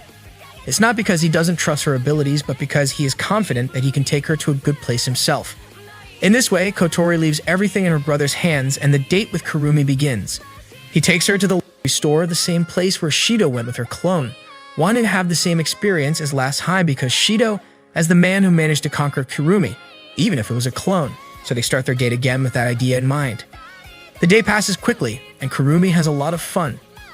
So much so that she almost forgets to give her chocolate to Shidou, and of course he gives her one as well. Although she had a great time, Kotori and the others know that something is blocking her emotions, and unless they discover what it is, they won't be able to seal her powers. It is at this moment that Shidou asks her directly why she wants to find and kill the first spirit. Before telling him, Kurumi makes sure that no one will disturb them by destroying the cameras and Kotori's earpiece. Then she takes the protagonist to one of her bases and uses her powers to show him her past. Here, we see Kurumi trying to save a girl's cat that was stuck on a tree while accompanied by Sawa, who was impressed with her friend because she always seems like a heroine, helping anyone in need. After that, they pass by a TV store where they see how the civil war of that time is causing deaths and illnesses, worrying Kurumi. Sawa invites her to see her cat to cheer her up. Back at her house, Kurumi enters a strange world where she is attacked by a crystalline being, but before it can harm her, a mysterious woman saves her, explaining that it is a spirit, a creature that destroys the world. She introduces herself as Mio Takamiya, a justice ally, and since she seems to be compatible with Saphira, she bestows Zakiel upon her, using the excuse that she needs a friend to help her fight spirits. Thus, Kurumi begins to destroy them while Mio watches with satisfaction. Due to this, she couldn't go out with Sawa as much since her work as a heroine kept her busy, but they still promise to see each other soon. Then she was on her next mission, encountering a fire spirit, whom she kills without any problem, leaving the rest of the work to Mio. However, Kurumi feels that she should go and help, so she returns to her, only to realize that the spirit that was killed was Sawa. It is then that Mio reveals to her that the spirits are humans who have received Saphira, but as these humans are not compatible on their own, they must be purified, giving them repeatedly to humans until they succeed, as Kurumi is the result of that process. Mio doesn't hate humans, but she cannot stop until she gets what she wants, so she puts Kurumi to sleep. That is why she is now so determined to kill the first spirit, no matter what she has to do. For this reason, Kurumi wants Shidou's powers because she is sure that with them, she can kill the first spirit and change history, preventing many and even preventing him from being devoured by her. Of course, she won't let him do it so easily, so to finally convince him, she will give him everything she is, ready to do it with the protagonist. However, before anything happens, the Nebelkals arrive, attempting once again to kill the protagonist, but Kurumi uses her powers to stop them, falling unconscious afterward. Meanwhile, at Westcott's base, he and his companions discuss why their attempts to eliminate Shidou have failed one after another. They discover that Kurumi is helping him and that she also knows their attacks. We then return to the protagonist, where a copy of Kurumi arrives to explain what is happening. It turns out that she is just tired, and to make matters worse, she tells him that he is already or should be. To understand this, we go back to the moment when Kurumi was about to give him the condition to seal her powers. At that moment, Ellen appears to shoot him along with the Nebelkals. The girls did their best to stop them, and Kurumi even tried to help him. But they couldn't do anything when he ended up being killed in front of them. After finding safety, Kurumi and her clones witnessed Toka and the others fighting since they inverted and lost control upon seeing Shidou die. She tried to heal the protagonist using Zafkiel, but even by reversing time, she's unable to bring back a life that was already lost. That's why she thought she failed, and she started crying because she lost Shidou and the opportunity to kill the first spirit. As a farewell, she kisses him, and at that moment, she activates Zafkiel, realizing that one of the bullets she used during her fight with Kotori has returned. This is because she kissed the protagonist earlier to thank him, and for a brief moment, she opened her heart and sealed part of her powers, and by kissing him again, she retrieved the bullet that sends consciousness to the past. In this way, she calls upon her other clones, asking them to die for the sake of Shidou, and of course they all accept. In this manner, Kurumi has been sending her consciousness to the past from February 8th until that day, stopping the 204 times that the DM managed to kill him. That's why the current Kurumi is very tired. However, the protagonist doesn't understand why she has been doing so much to protect him, but the younger Kurumi replies that it's because she loves him. At that moment, the present Kurumi wakes up to stop her, making the protagonist believe that she only wants him for his powers. Because of this, she decides to leave him for that day, leaving with her clone, who she scolds once they are alone because if she says those things, Shidou could misunderstand her and think that she truly loves him. However, the younger Kurumi laughs at her because she knows that it is true. Then all of her clones start planning their next move, but before doing so, they encounter the ghost, whom they manage to stop and discover their true identity. It turns out that all this time it was Rin, so she takes her with them.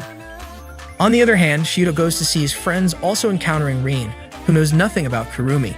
The protagonist tells them about what she has done for him so far, asking for their help because now it's their turn to save her. Shidou Itsuka, a guy drowning in death flags, running out of time like you running out of skips on a free trial. 10 spirits sealed, but Isaac Westcott, the big bad of Deus Ex Machina Industries, is done waiting. No more scheming, no more patience. He wants Shidou wiped out and every ounce of spirit power stolen. All-out war mode activated. Westcott throws everything at Ratatoskr, draining their resources just to keep Shidou alive. Outnumbered, outmatched, barely holding on. Feels like hitting a pity summon and pulling trash. But there's one last hope before game over. Kurumi Tokisaki, the spirit of time, the wild card, the game changer. If Shidou can seal her, he might just get a do-over. Travel back, find the spirit of origin, and rewrite everything before it all falls apart. No easy mode, no extra lives, just a race against fate. Another long intro. Hit that like button if you want to skip it. We'll cut out the intros once the video hits 1 likes. The story continues after Kurumi engulfs Phantom in her shadow. She collapses to her knees in exhaustion. Several of her clones gather around her, worried. They wonder if Phantom is really gone. Kurumi stays calm. The real fight isn't over. The spirit of origin must fall at full power, not in this weakened state. One of the clones hesitates. Phantom should know this is dangerous. She should not have taken the risk. On the Fraxinus Bridge, tension fills the air. Shidou explains everything. Kurumi has saved his life 204 times. The weight of that number settles over the group. Shock spreads across their faces. Mana struggles the most. Trusting Kurumi is impossible, but doubting Shidou is even harder. The name Mio Takamiya surfaces again. A link to the past, but no one can grasp it. Their memories feel hollow, like a puzzle with missing pieces. Mukuro speaks. Michael is the key, an absolute force that can unlock anything. The logic is sound and Shidou takes action. He reshapes Michael into a smaller form, pressing it to his head. The moment it touches him, everything vanishes. A vision flashes, ruins, destruction, a spirit floating above a shattered city. Then, darkness. He wakes up in the medical bay, surrounded by the spirits. The attempt has failed. Something lingers at the edge of his mind, but the details remain lost. Mana steps forward, ready to try next. Kotori denies her before she can speak. The risk is too great. Unlocking those memories could also bring back the pain Mana endured under DM. Back at the DM headquarters, Westcott pieces it together. Beelzebub shows him everything. The mystery is gone. Ellen finally understands why every plan has failed. The ability of Kurumi to travel through time gives her an advantage no one can counter. She sees their moves before they even make them. Westcott is not worried. He knows that repeating the same events again and again will tire Kurumi. Her mind and body will not hold out forever. He comes up with a plan. Instead of small attacks, he will use all of Dem's military power. He will make sure Shidou Itsuka dies in a way that Kurumi cannot undo, no matter how many times she resets time. The Nebelcole arrive carrying the severed head of a Kurumi clone. Westcott does not seem surprised. He knows someone is listening. He mocks the worst spirit, daring her to try and stop them. The next day, the eye-patch Kurumi visits the Itsuka residence. She brings news of DM's plan. They will kill Shidou on February 20th. She does this without the original Kurumi's permission. Shidou listens and thanks the clone for the warning. He sends a message back to her master, saying that he is grateful for being saved, but still plans to seal her Rarioku. Eye-patch Kurumi laughs at his words, amused by his confidence. She comments on how lucky the original Kurumi is. Kotori wastes no no time. She arranges an emergency meeting on Fraxinus. A battle against DEM is coming, and they must prepare. During the meeting, Woodman reaches out with a decision. He will join the fight. DEM has more resources, but Westcott controls everything. If he is eliminated, the chain of command will collapse. This is their chance. Maria and Origami step forward with their own strategies. Maria has a plan to deal with the nipple cult, while Origami prepares to stop Bandersnatch. Nia interrupts with a warning. Speaking about the plan openly is dangerous. Beelzebub can hear words, but it cannot read minds or see the future. The group takes her words seriously, but Maria, annoyed by Nia's teasing, retaliates by shocking her with an interface console. Back at the hideout of Kurumi, the original Kurume raises her pistol, aiming at her eye patch clone. The clone has acted without permission, and the punishment is clear. Eye patch Kurumi does not resist. If execution is the price, she is ready. But first, she delivers Shidou's message. She knows the original has likely heard it already, but she changes it slightly, making it more embarrassing. Kurumi pulls the trigger. The shot barely misses. Eye patch Kurumi, expecting death, is surprised, but the original has no intention of weakening her own forces before a crucial battle. The message is clear. The fight is coming, and every ally is needed. Origami and Mana arrive at the ASD base with a warning. Dem will likely deploy them in the final battle. Their former comrades need to know the truth. They explain the existence of Ratatosker and reveal that the idea of spirits being evil is nothing more than false propaganda spread by DM. Ryuko listens carefully. She considers Origami's words but refuses in the end. Disobeying deployment will lead to a court-martial. There is no way around it. Origami understands the situation but makes a final request. If they must fight, they should stay in the backlines. She does not want to kill them. Ryuko takes offense. The suggestion itself is insulting. Her frustration rises, but before she can respond, a warning shot from Origami's Metatron cuts through the air. Silence falls over the room. The message is clear. Elsewhere, Kurumi stands on a rooftop, her focus unwavering. She raises her pistol and fires the 8th bullet, Het, again and again. With each shot, more clones appear. The final battle is near, and she will be ready. Mukuro and Toka work in the kitchen, shaping Onigiri with steady hands. The final battle is close, but for now, their focus is on cooking. Yashino and Natsumi step in, watching from the doorway. Natsumi hesitates, arms crossed, unsure about helping. Yashino nudges her forward, her gentle encouragement impossible to ignore. With a sigh, Natsumi gives in and joins them. In another room, Nia, Meku, Yuzuru, and Kaguya sit in a circle, locked in a game of Shiratori. The theme, innocent words that sound anything but. The three exchange sly glances, waiting for Kaguya's turn. Her answers come fast, filled with puns on the word kiss. Silence, then laughter. They tease her, enjoying her pure-hearted response. The mood shifts when Nia steers the conversation elsewhere. Favorite memories with Shidou. One by one, they recall moments when he saved them. Gratitude lingers in the air, heavy with unspoken emotions. But the moment doesn't last. The cooking team calls for help. Meku checks her phone and scowls. Everyone else gets a call. She gets a text. On Fraxinus, Kotori stays busy arranging their forces for war. Every piece, every move carefully planned. Shidou hands her a drink, a pause, a breath. She takes it and breaks down the battlefield. Allies, enemies, and the unknown. Phantom lingers in the shadows, motives unclear. Rain mutters something. A wild guess, maybe Phantom's goal is simpler than they think. Toka and the others arrive, trays in hand. The onigiri is ready, but there's a catch. Each one hides an ingredient the recipient hates. A test, a challenge. When Shidou's turn comes, he hesitates. They refuse to tell him what's inside. His protest is loud, but no one answers. The only option left is to take a bite. Night falls on Fraxinus. Sleep comes easy for most, but not for Shidou. He sits alone, lost in thought. The battle is close, too close. Every possible outcome runs through his mind. He wants to save Kurumi, but sealing her powers means erasing her only chance to save her best friend. The choice feels impossible. Toka drifts through the halls, pushed out of her room by Miku's endless chatter. She finds Shidou awake, eyes heavy with worry. Without a word, she sits beside him and lets him rest on her lap. The warmth soothes the tension, but doubt still lingers. She admits her own guilt. If Kurumi had not interfered, Shidou would have died over and over again. Maybe it would have been better if they had never met. Maybe that would have spared him from all this suffering. But Shidou does not regret anything. Even if he could go back with all his memories, he would make the same choice. The spirits are part of his life. That will never change. Morning arrives. Tanamechi walks to school, spotting Ai, Mei, and Mi ahead. The usual routine. Small talk, jokes, nothing out of the ordinary until the realization hits. Shidou, Kurumi, and Toka are all missing. The timing feels too perfect. Suspicion creeps in. Tanamechi glances up and stops. An airship floating in the sky. He points it out, waiting for someone to confirm what he sees. The girls barely react. To them, this is just another one of his ridiculous delusions. Then the alarm goes off. The spacequake siren cuts through the air. No more time for questions. The group moves, rushing toward the shelter before it's too late. Above Tengu City, the real battle begins. Kotori stands on the deck of Fraxinus, looking down at the battlefield below. The odds are against them. Ratatosker's 6 ships against Dem's 30. A fight that shouldn't be possible to win, but she doesn't hesitate. She speaks steady steady and clear. Fear won't help them now. This is a mission to save her brother, and failure isn't an option. The numbers don't lie. Dem has the advantage, but numbers don't decide battles, people do. Kotori returns to the spirits. Their strength is the only thing that can turn this around. If they want to win, they have to fight. Nia blocks Beelzebub's search function, and the group finally speaks freely. No more hiding. Every plan, every strategy laid bare. Origami and Mana go first. Dem's Bandersnatch units are not just machines. They run on the brain activity of Artemisia Ashcroft. She wasn't always loyal. She used to question Dem's true purpose. Now that doubt is gone. Brainwashing explains everything. If they capture her, Maria can analyze her brainwaves and shut the drones down. Maria moves to the next problem, the Nibel Cole army. The solution is risky. Shidou. If he steps onto the battlefield, it might have a chance, but that also puts him in the direct line of fire. Kotori hesitates. His life is already at risk. Sending him into battle makes it worse. Shidou doesn't care. The decision is final. On board Dem's flagship, Westcott watches. He already knows the plan. Ratatosker will target him or Ellen. Their leadership holds everything together. Without them, Dem falls. Ellen suggests you move to safety. He refuses. He won't hide while she fights. They started this war together. They will see it through. The battle begins. Dem launches its Bandersnatch units. They don't make it far. Kurumi's clones cut them down before they get close. A voice crackles through the communication line, hers. A warning, a challenge, a promise. She is coming for them. The DM captain reaches for reinforcements. It's too late. Explosions tear through the fleet. Magical cannons on the ground fire again, shredding through the ships before they can react. Westcott doesn't flinch. The damage is real, but he doesn't care. He watches the chaos, then laughs. His forces are still stronger. His army is still bigger. This fight isn't over. Not yet.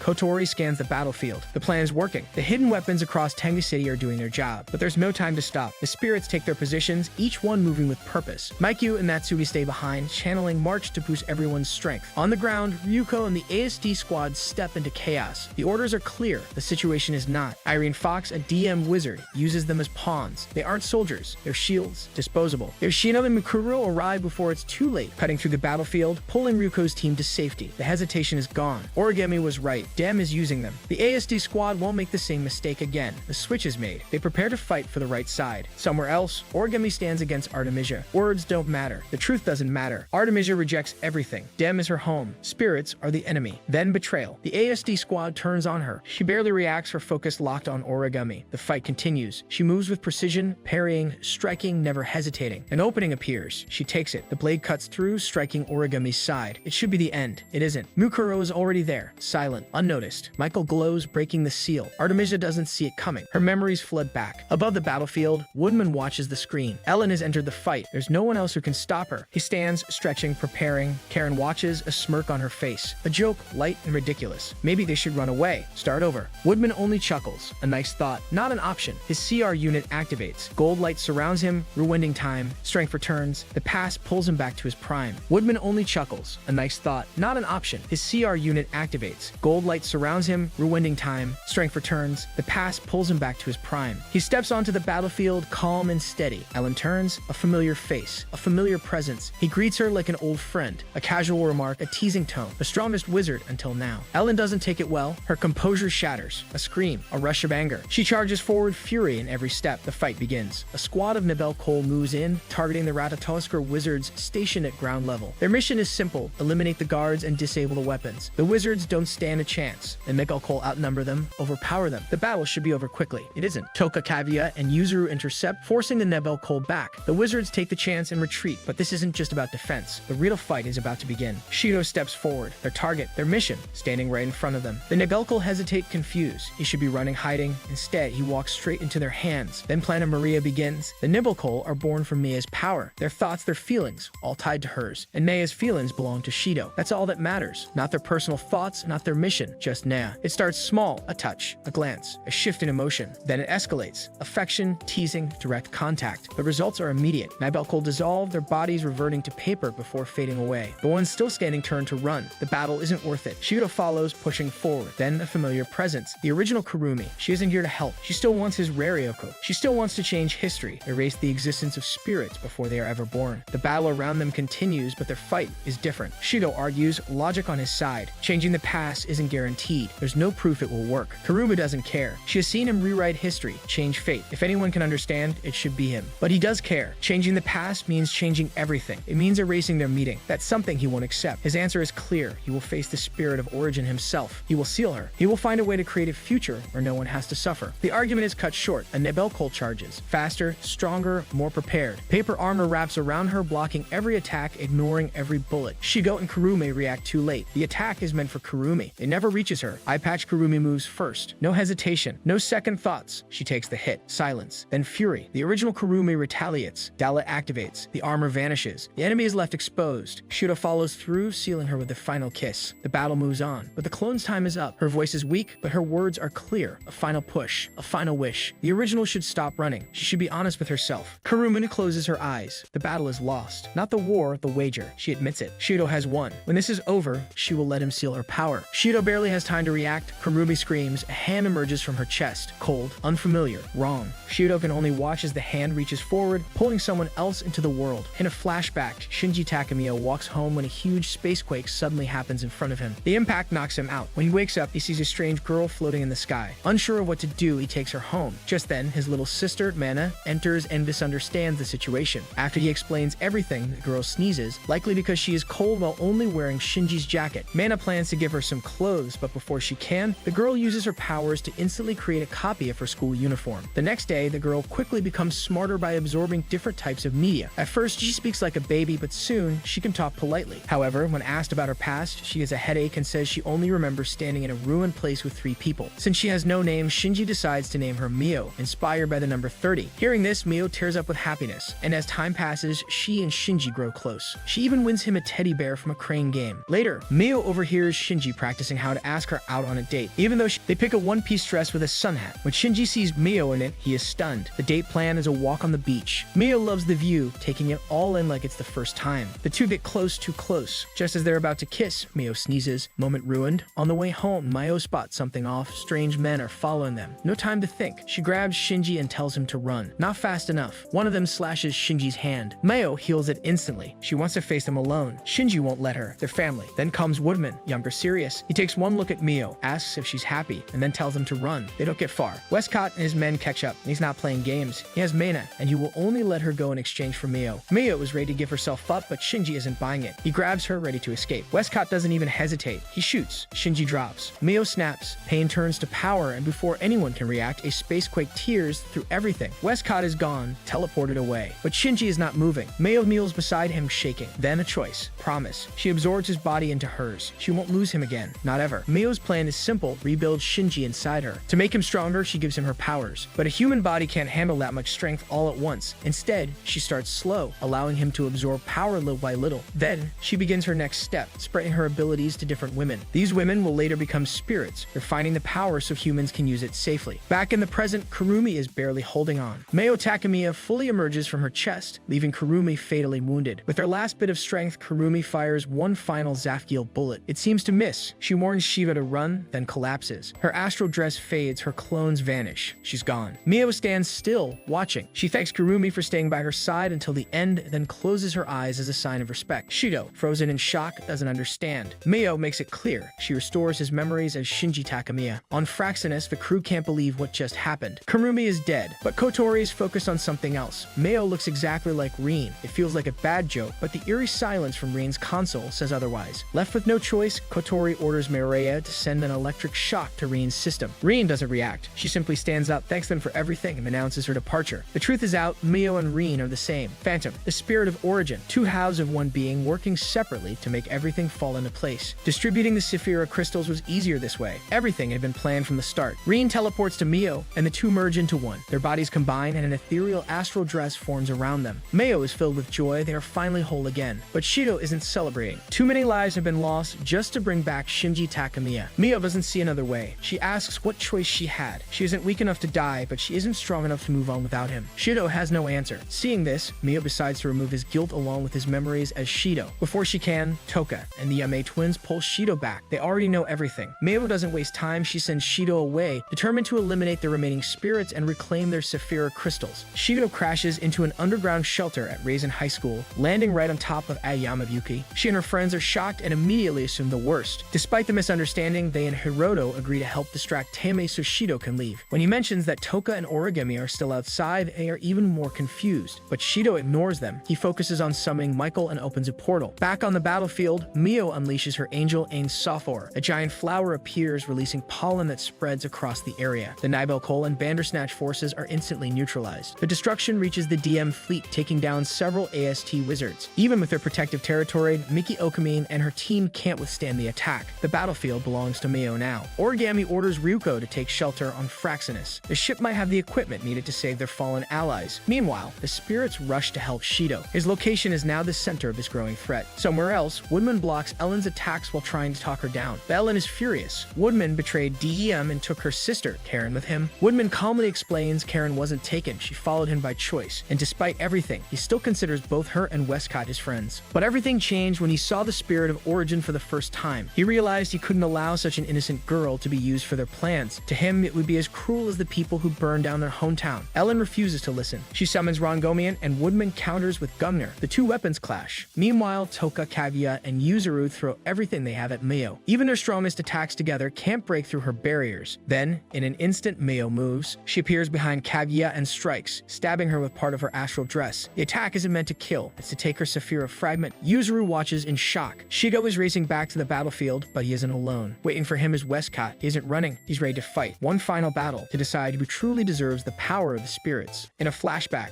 Westcott remembers his childhood in a secret community of mages. He grew up alongside Elliot, Ellen, and Karen, but even then, he knew he was different. While others felt sadness, he found joy in pain and suffering. When his mother died, he felt nothing but excitement. Fearing rejection, he kept his true nature hidden. Everything changed when outsiders attacked. His hometown burned to the ground, destroyed by people who feared their magic. Instead of grief, Westcott felt relief. He was finally free. On the surface, he convinced his friends that they had to build a world ruled by mages, a way to take revenge for their families. But deep inside, he felt no anger, only gratitude. The destruction gave him the perfect excuse to chase his ambitions. Years later, a wealthy couple adopted him. They soon died in an accident, leaving him their fortune. With this, Westcott and his friends devoted themselves to studying magic. Their greatest discovery is the Spirit Formula, a ritual designed to gather all mana into one point, creating a new being called a spirit. The birth of the first spirit caused a massive space quake, reshaping everything. They survived only because of a protective talisman. When the chaos settled, they stood in awe. Before them was something beyond imagination, the first spirit, the key to their new world. Back in the present, Westcott stares at Shidou and immediately understands. He remembers everything. He is Shinji Takamiya once again. Westcott is thrilled. With Deuce now on the battlefield, his ultimate goal is within reach. But there's a problem. He isn't strong enough to face the primordial spirit yet. That's why he plans to kill Shidou and steal his Rarioku. Shidou refuses to let that happen. Filled with rage, he summons 4 angels at once: Sandalphon, Zadkiel, Raphael, and Metatron. The battle begins. Elsewhere, Woodman defeats Ellen. She asks him to end her life, but he refuses. Instead, he destroys her realizer and knocks her unconscious. But the fight has taken everything out of him. The strain of using Wooden has drained his lifespan. He collapses, taking one last look at Mayo's overwhelming power. With his final breath, he leaves the rest to Shidou. Back on the battlefield, Yuzuru is consumed by grief. Kaguya is gone. She charges at Mio, but it's useless. Mayo strikes fast, stabbing her with her astral dress and taking back her Saphira fragment. Another spirit falls. Toka is next. Mio overwhelms her with a relentless assault. Just as the final blow is about to land, a wormhole appears. Mukuro pulls Toka to safety just in time. She isn't alone. Origami, Yoshino, Mukuro, and Mana arrive ready to fight. But as they see the lifeless Yame twins, shock and grief take over. Mio doesn't wait. She summons her second angel, Ain Soph. A mystical tree emerges, bringing the core of the neighboring world into reality. Within its boundaries, Mio controls everything. The laws of existence bend to her will. She turns to Origami and reveals the truth. Wizard territory technology is nothing more than a weak imitation of this power. It was never meant to compare. Mukuro tries to seal Ain Soph using Michael, but the attack backfires. Mayo has already set a rule. No one can attack Ain Soph. Instead, Mukuro's own power turns against her. Mayo wastes no time. She takes back Mukuro's golden Saphira and sets another rule. Now the spirits can't escape. Then Mio turns to Mana. She gently pulls her closer, apologizing before restoring her lost memories. She knows Mana is important for Shinji, so she teleports her away from the battlefield, keeping her safe. Origami sees an opening and attacks with Metatron, but it's useless. Mio takes control of Metatron and fires back. Yoshino tries to defend with an ice barrier, but Ain Soph easily nullifies it. She is left wide open. In an instant, Metatron's lasers strike and Yoshino falls.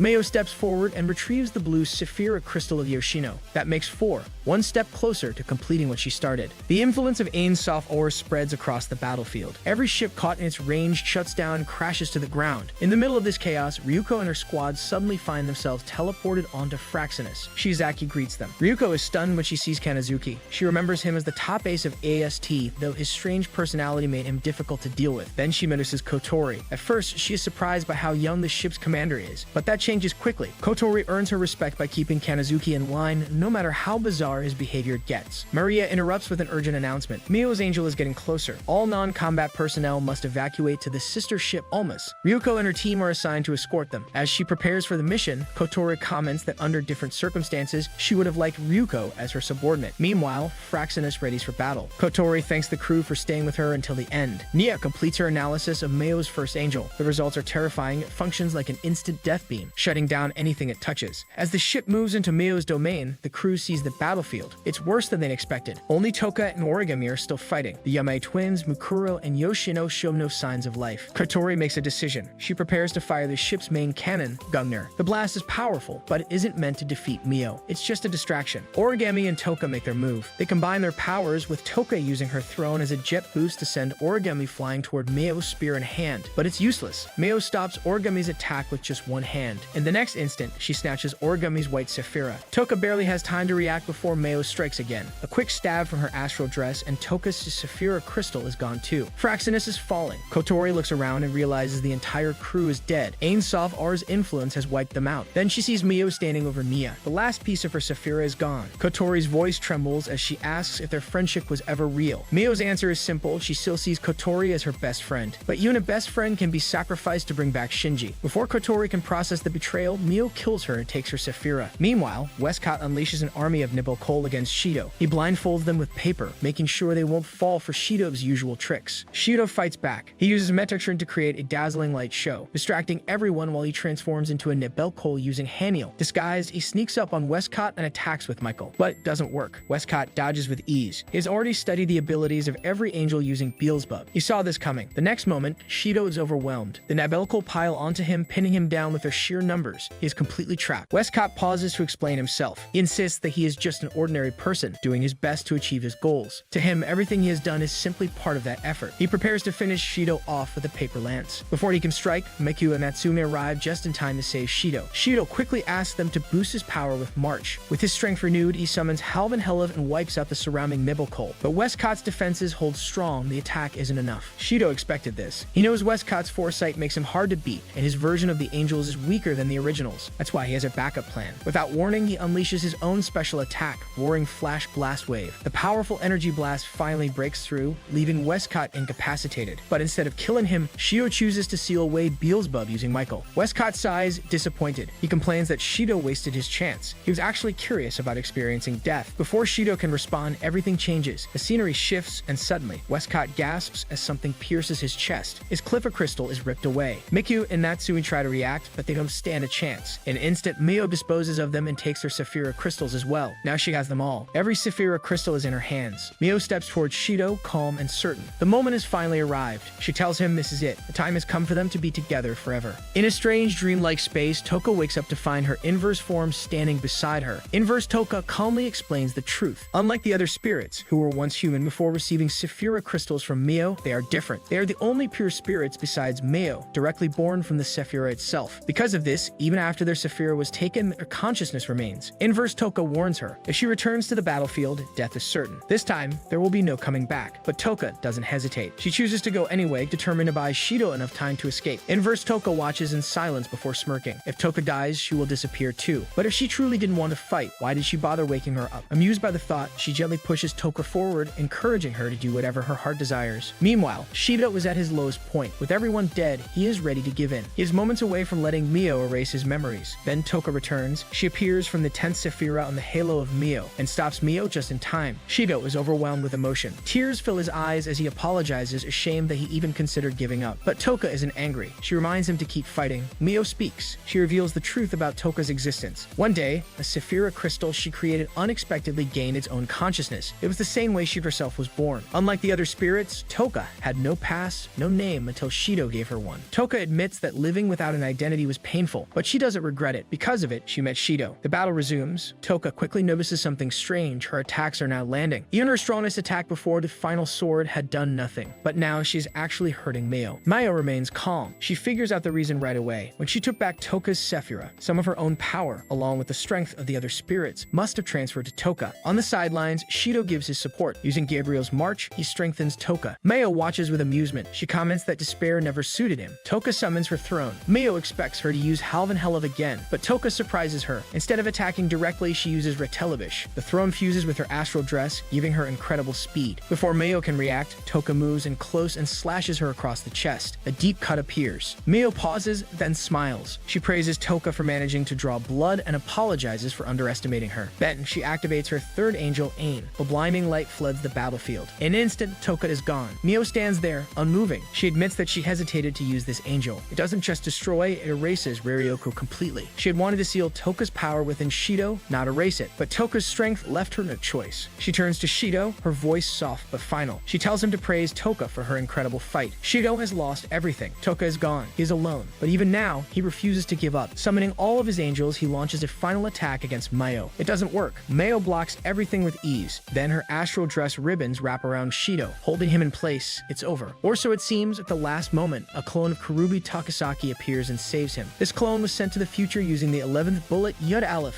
just before the original Kurumi died. But even she cannot last against Mio. Before she falls, Kurumi says something strange, something about kissing Shidou's lips. The words make no sense at first. Then realization hits him. Kurumi had a secret plan all along. The 6-bullet valve of Zafkilis still sealed within his body. Everything clicks. This is his chance. He thinks back to all the sacrifices made to bring him here. With deep gratitude, he thanks everyone for their efforts. Then he activates the 6th bullet. Time rewinds and his mind travels back before the final battle, before everything fell apart. He blinks and finds himself on Fraxinus. He is back. The relief is overwhelming. His eyes fill with tears as he sees Toka alive again. Without hesitation, he pulls her into a tight embrace. Following a brief chat, Shidou realizes how he can change the future to save everyone. Shidou approaches Rin and asks her out on a date for tomorrow. Rin is caught off guard by the sudden invitation of Shidou, but after a brief pause, she agrees to go on a date with him tomorrow. Afterward, Shidou meets with Kotori and Maria to explain everything. He knows this will be hard for Kotori. Rin is her best friend, but she needs to know the truth. Meanwhile, Origami has planted a listening device on Shidou, allowing the other spirits to hear the conversation. Now they know everything. Without hesitation, they start making plans to support Shidou on his date. Shidou then excuses himself and steps outside Fraxinus. He knows Kurumi is watching him. Her clones have been keeping tabs on him all along. He calls out, asking for a chance to speak. A moment later, Eye-Patch Kuruma emerges from the shadows. Shidou wastes no time. He warns her about the Spirit of Origin's arrival in the upcoming battle. Kurumi listens, then thanks him for the warning. Before leaving, Shidou reassures her she succeeded. Her efforts were not in vain. Meanwhile, Toka seeks out Rin. She asks her a direct question. Does she like Shadow? Rin answers yes. Satisfied, Toka leaves. But Rin can't shake the feeling that something is wrong. After a moment, she dismisses the thought. The next day, Shidou arrives for the date. He is prepared. A small communicator is attached to his collarbone, hidden from view. This way, Fraxinus and the spirits can assist him without Rin noticing. His plan is simple. Take Rin to a hot springs resort and help her relax. Throughout the date, the spirits are given buzzers to help him make the right choices. The mission has begun. Shidou and Rin relax in the hot spring together. Maria censors the footage to respect the privacy and removes the visuals. The male crew members groan in disappointment and Miku isn't happy either. In the meantime, while they soak in the warm water, Shidou asks Rin about her past. In return, Rin asks him about his childhood before the Itsuka family took him in. She carefully brings up the topic of his birth mother, wondering if he holds any resentment for being abandoned. Shidou thinks for a moment before answering. He barely remembers her. But there is one thing he can still faintly recall: the feeling of being gently held in her arms. That memory alone tells him there must have been a reason she gave him up. He chooses to believe in that. Rin smiles at his response. Something about it makes her happy. Without thinking, she pulls him into a hug. Shidou tenses up, completely flustered. Meanwhile, Westcott uncovers the truth. Using Beelzebub, he learns about what happened in the future. Without hesitation, he orders Ellen to move up Diem's battle against Ratatoskr. He is thrilled. With Beelzebub in his hands, the first Demon King belongs to him. Back on the date, Shidou takes Rin to a special location, the same beach where Mayo and Shinji had their date 30 years ago. The sight fills Rin with nostalgia. A soft joy spreads across her face as she looks out at the waves, lost in old memories. Rin rests her head on Shidou's shoulder and drifts into a peaceful sleep. The sound of the waves, the warmth of the sun, it all feels comforting. When she wakes up, she suddenly laughs, uncharacteristically amused by the situation. Kotori watches from Fraxinus. She notes that the affections of Rin have passed the threshold. Without hesitation, Shidou kisses her. But something goes wrong. Instead of sealing her powers, the connection allows Rin to see into his memories of the future. Shidou takes this chance to plead with her again. He asks if she would give up her plans to revive Shinji and instead choose a peaceful life with him and the spirits. Rin listens. For a moment, she hesitates. The thought is tempting, but in the end, she refuses. The memories she shared with Shinji are too precious. She cannot let go of them. Before they can continue, Kurumi suddenly appears. Ignoring Shidou's earlier warning, she boldly faces Rin. Rin wastes no time. She summons her astral dress and effortlessly deflects the attack of Kurumi. Then Mio emerges from within Kurumi, fusing with Rin once again. But Kurumi has a plan. Before Mio can take her Saphira crystal, Kurumi fires Zafkiel at herself. Something unexpected happens. Mio fails to claim Kurumi's Saphira crystal. Everyone pauses, confused by the sudden turn of events. Then the sky erupts with movement. Dem's aerial fleet arrives. leaves. Before Shidou can react, pain explodes in his head. A sharp headache overtakes him. In the next instant, he is teleported back onto Fraxinus. Mio decides to let Fraxinus handle Shidou, while she focuses on wiping out the Dem fleet. Back on board Fraxinus, the crew receives a transmission from Westcott. He gives them a choice: surrender their Saphira crystals, and in return, their civilian friends will be spared. The threat is clear. Kotori doesn't waver. She refuses. Without hesitation, Mukuro opens portals, allowing the spirits to scatter across the city. Their mission: rescue their friends from the Bandersnatch units before it's too late. But DEM has planned for this. With the spirits spread thin, Ellen seizes the chance. She breaches the hull of Fraxinus. Before she can attack, Mana arrives. Without hesitation, she engages Ellen, forcing the battle outside the ship. Shidou and Kotori don't stand by. They rush outside to help. Kotori leaves the ship in Kanazuki's hands. The battle intensifies. The three siblings, Shidou, Kotori, and Mana, face off against Dem's strongest forces. Westcott, Ellen, Artemisia, and a swarm of Nibelcole stand against them. They fight with everything they have. But DM's numbers are too overwhelming. Slowly, they begin to lose ground. Then, just as the battle seems decided, something unexpected happens. Dem's vanguard doesn't see it coming. The clones of Kurumi's flood the battlefield, attacking from all sides. Caught off guard, the enemy scrambles to react. Taking advantage of the chaos, the original Kurumi moves in. In a single precise strike, she ambushes Westcott from behind and rips out his stolen cliff of crystal. The effects are immediate. Without their master's power, the Nibelcole vanish, disappearing from the battlefield entirely. Westcott, now critically wounded, plummets from the sky. Before he can hit the ground, Ellen swoops in, grabbing him just in time. She doesn't hesitate. She orders a retreat. With DEM in full retreat, Kurumi finally turns to Shidou's group. She reveals how she survived. Before Mio could fully exit her body, she used Het to transfer her Saphira and consciousness into a clone. Then, without wasting time, she purifies the stolen crystal. Using Dalit, she rewinds its time, restoring it to its pure state. As the crystal fuses with her, Kurumi's form shifts. A new astral dress wraps around her, and with it, she gains a second angel, Raziel. The other spirits return, their mission complete. The Bandersnatch forces have been wiped out. But before they can celebrate, the world around them changes. The colors fade. Everything turns monochrome. Mio is back, and she's coming straight for them. Shidou gives it one last try. He pleads with Mio, hoping to break through her obsession. But she doesn't care. Nothing matters to her except reviving Shinji. He tells her the truth. He is not Shinji. The real one is long gone. But Maya refuses to accept it. And now, thanks to her knowing the future from his memories, there's no fixing this with time travel. Zathiel is useless. Kurumi doesn't hesitate. She finally makes her choice. She lets Shidou seal her Rarioku, placing all her faith in him. With 10 angels now sealed, Shidou feels it instantly. Power surges through him. Speed, strength, everything is on a different level.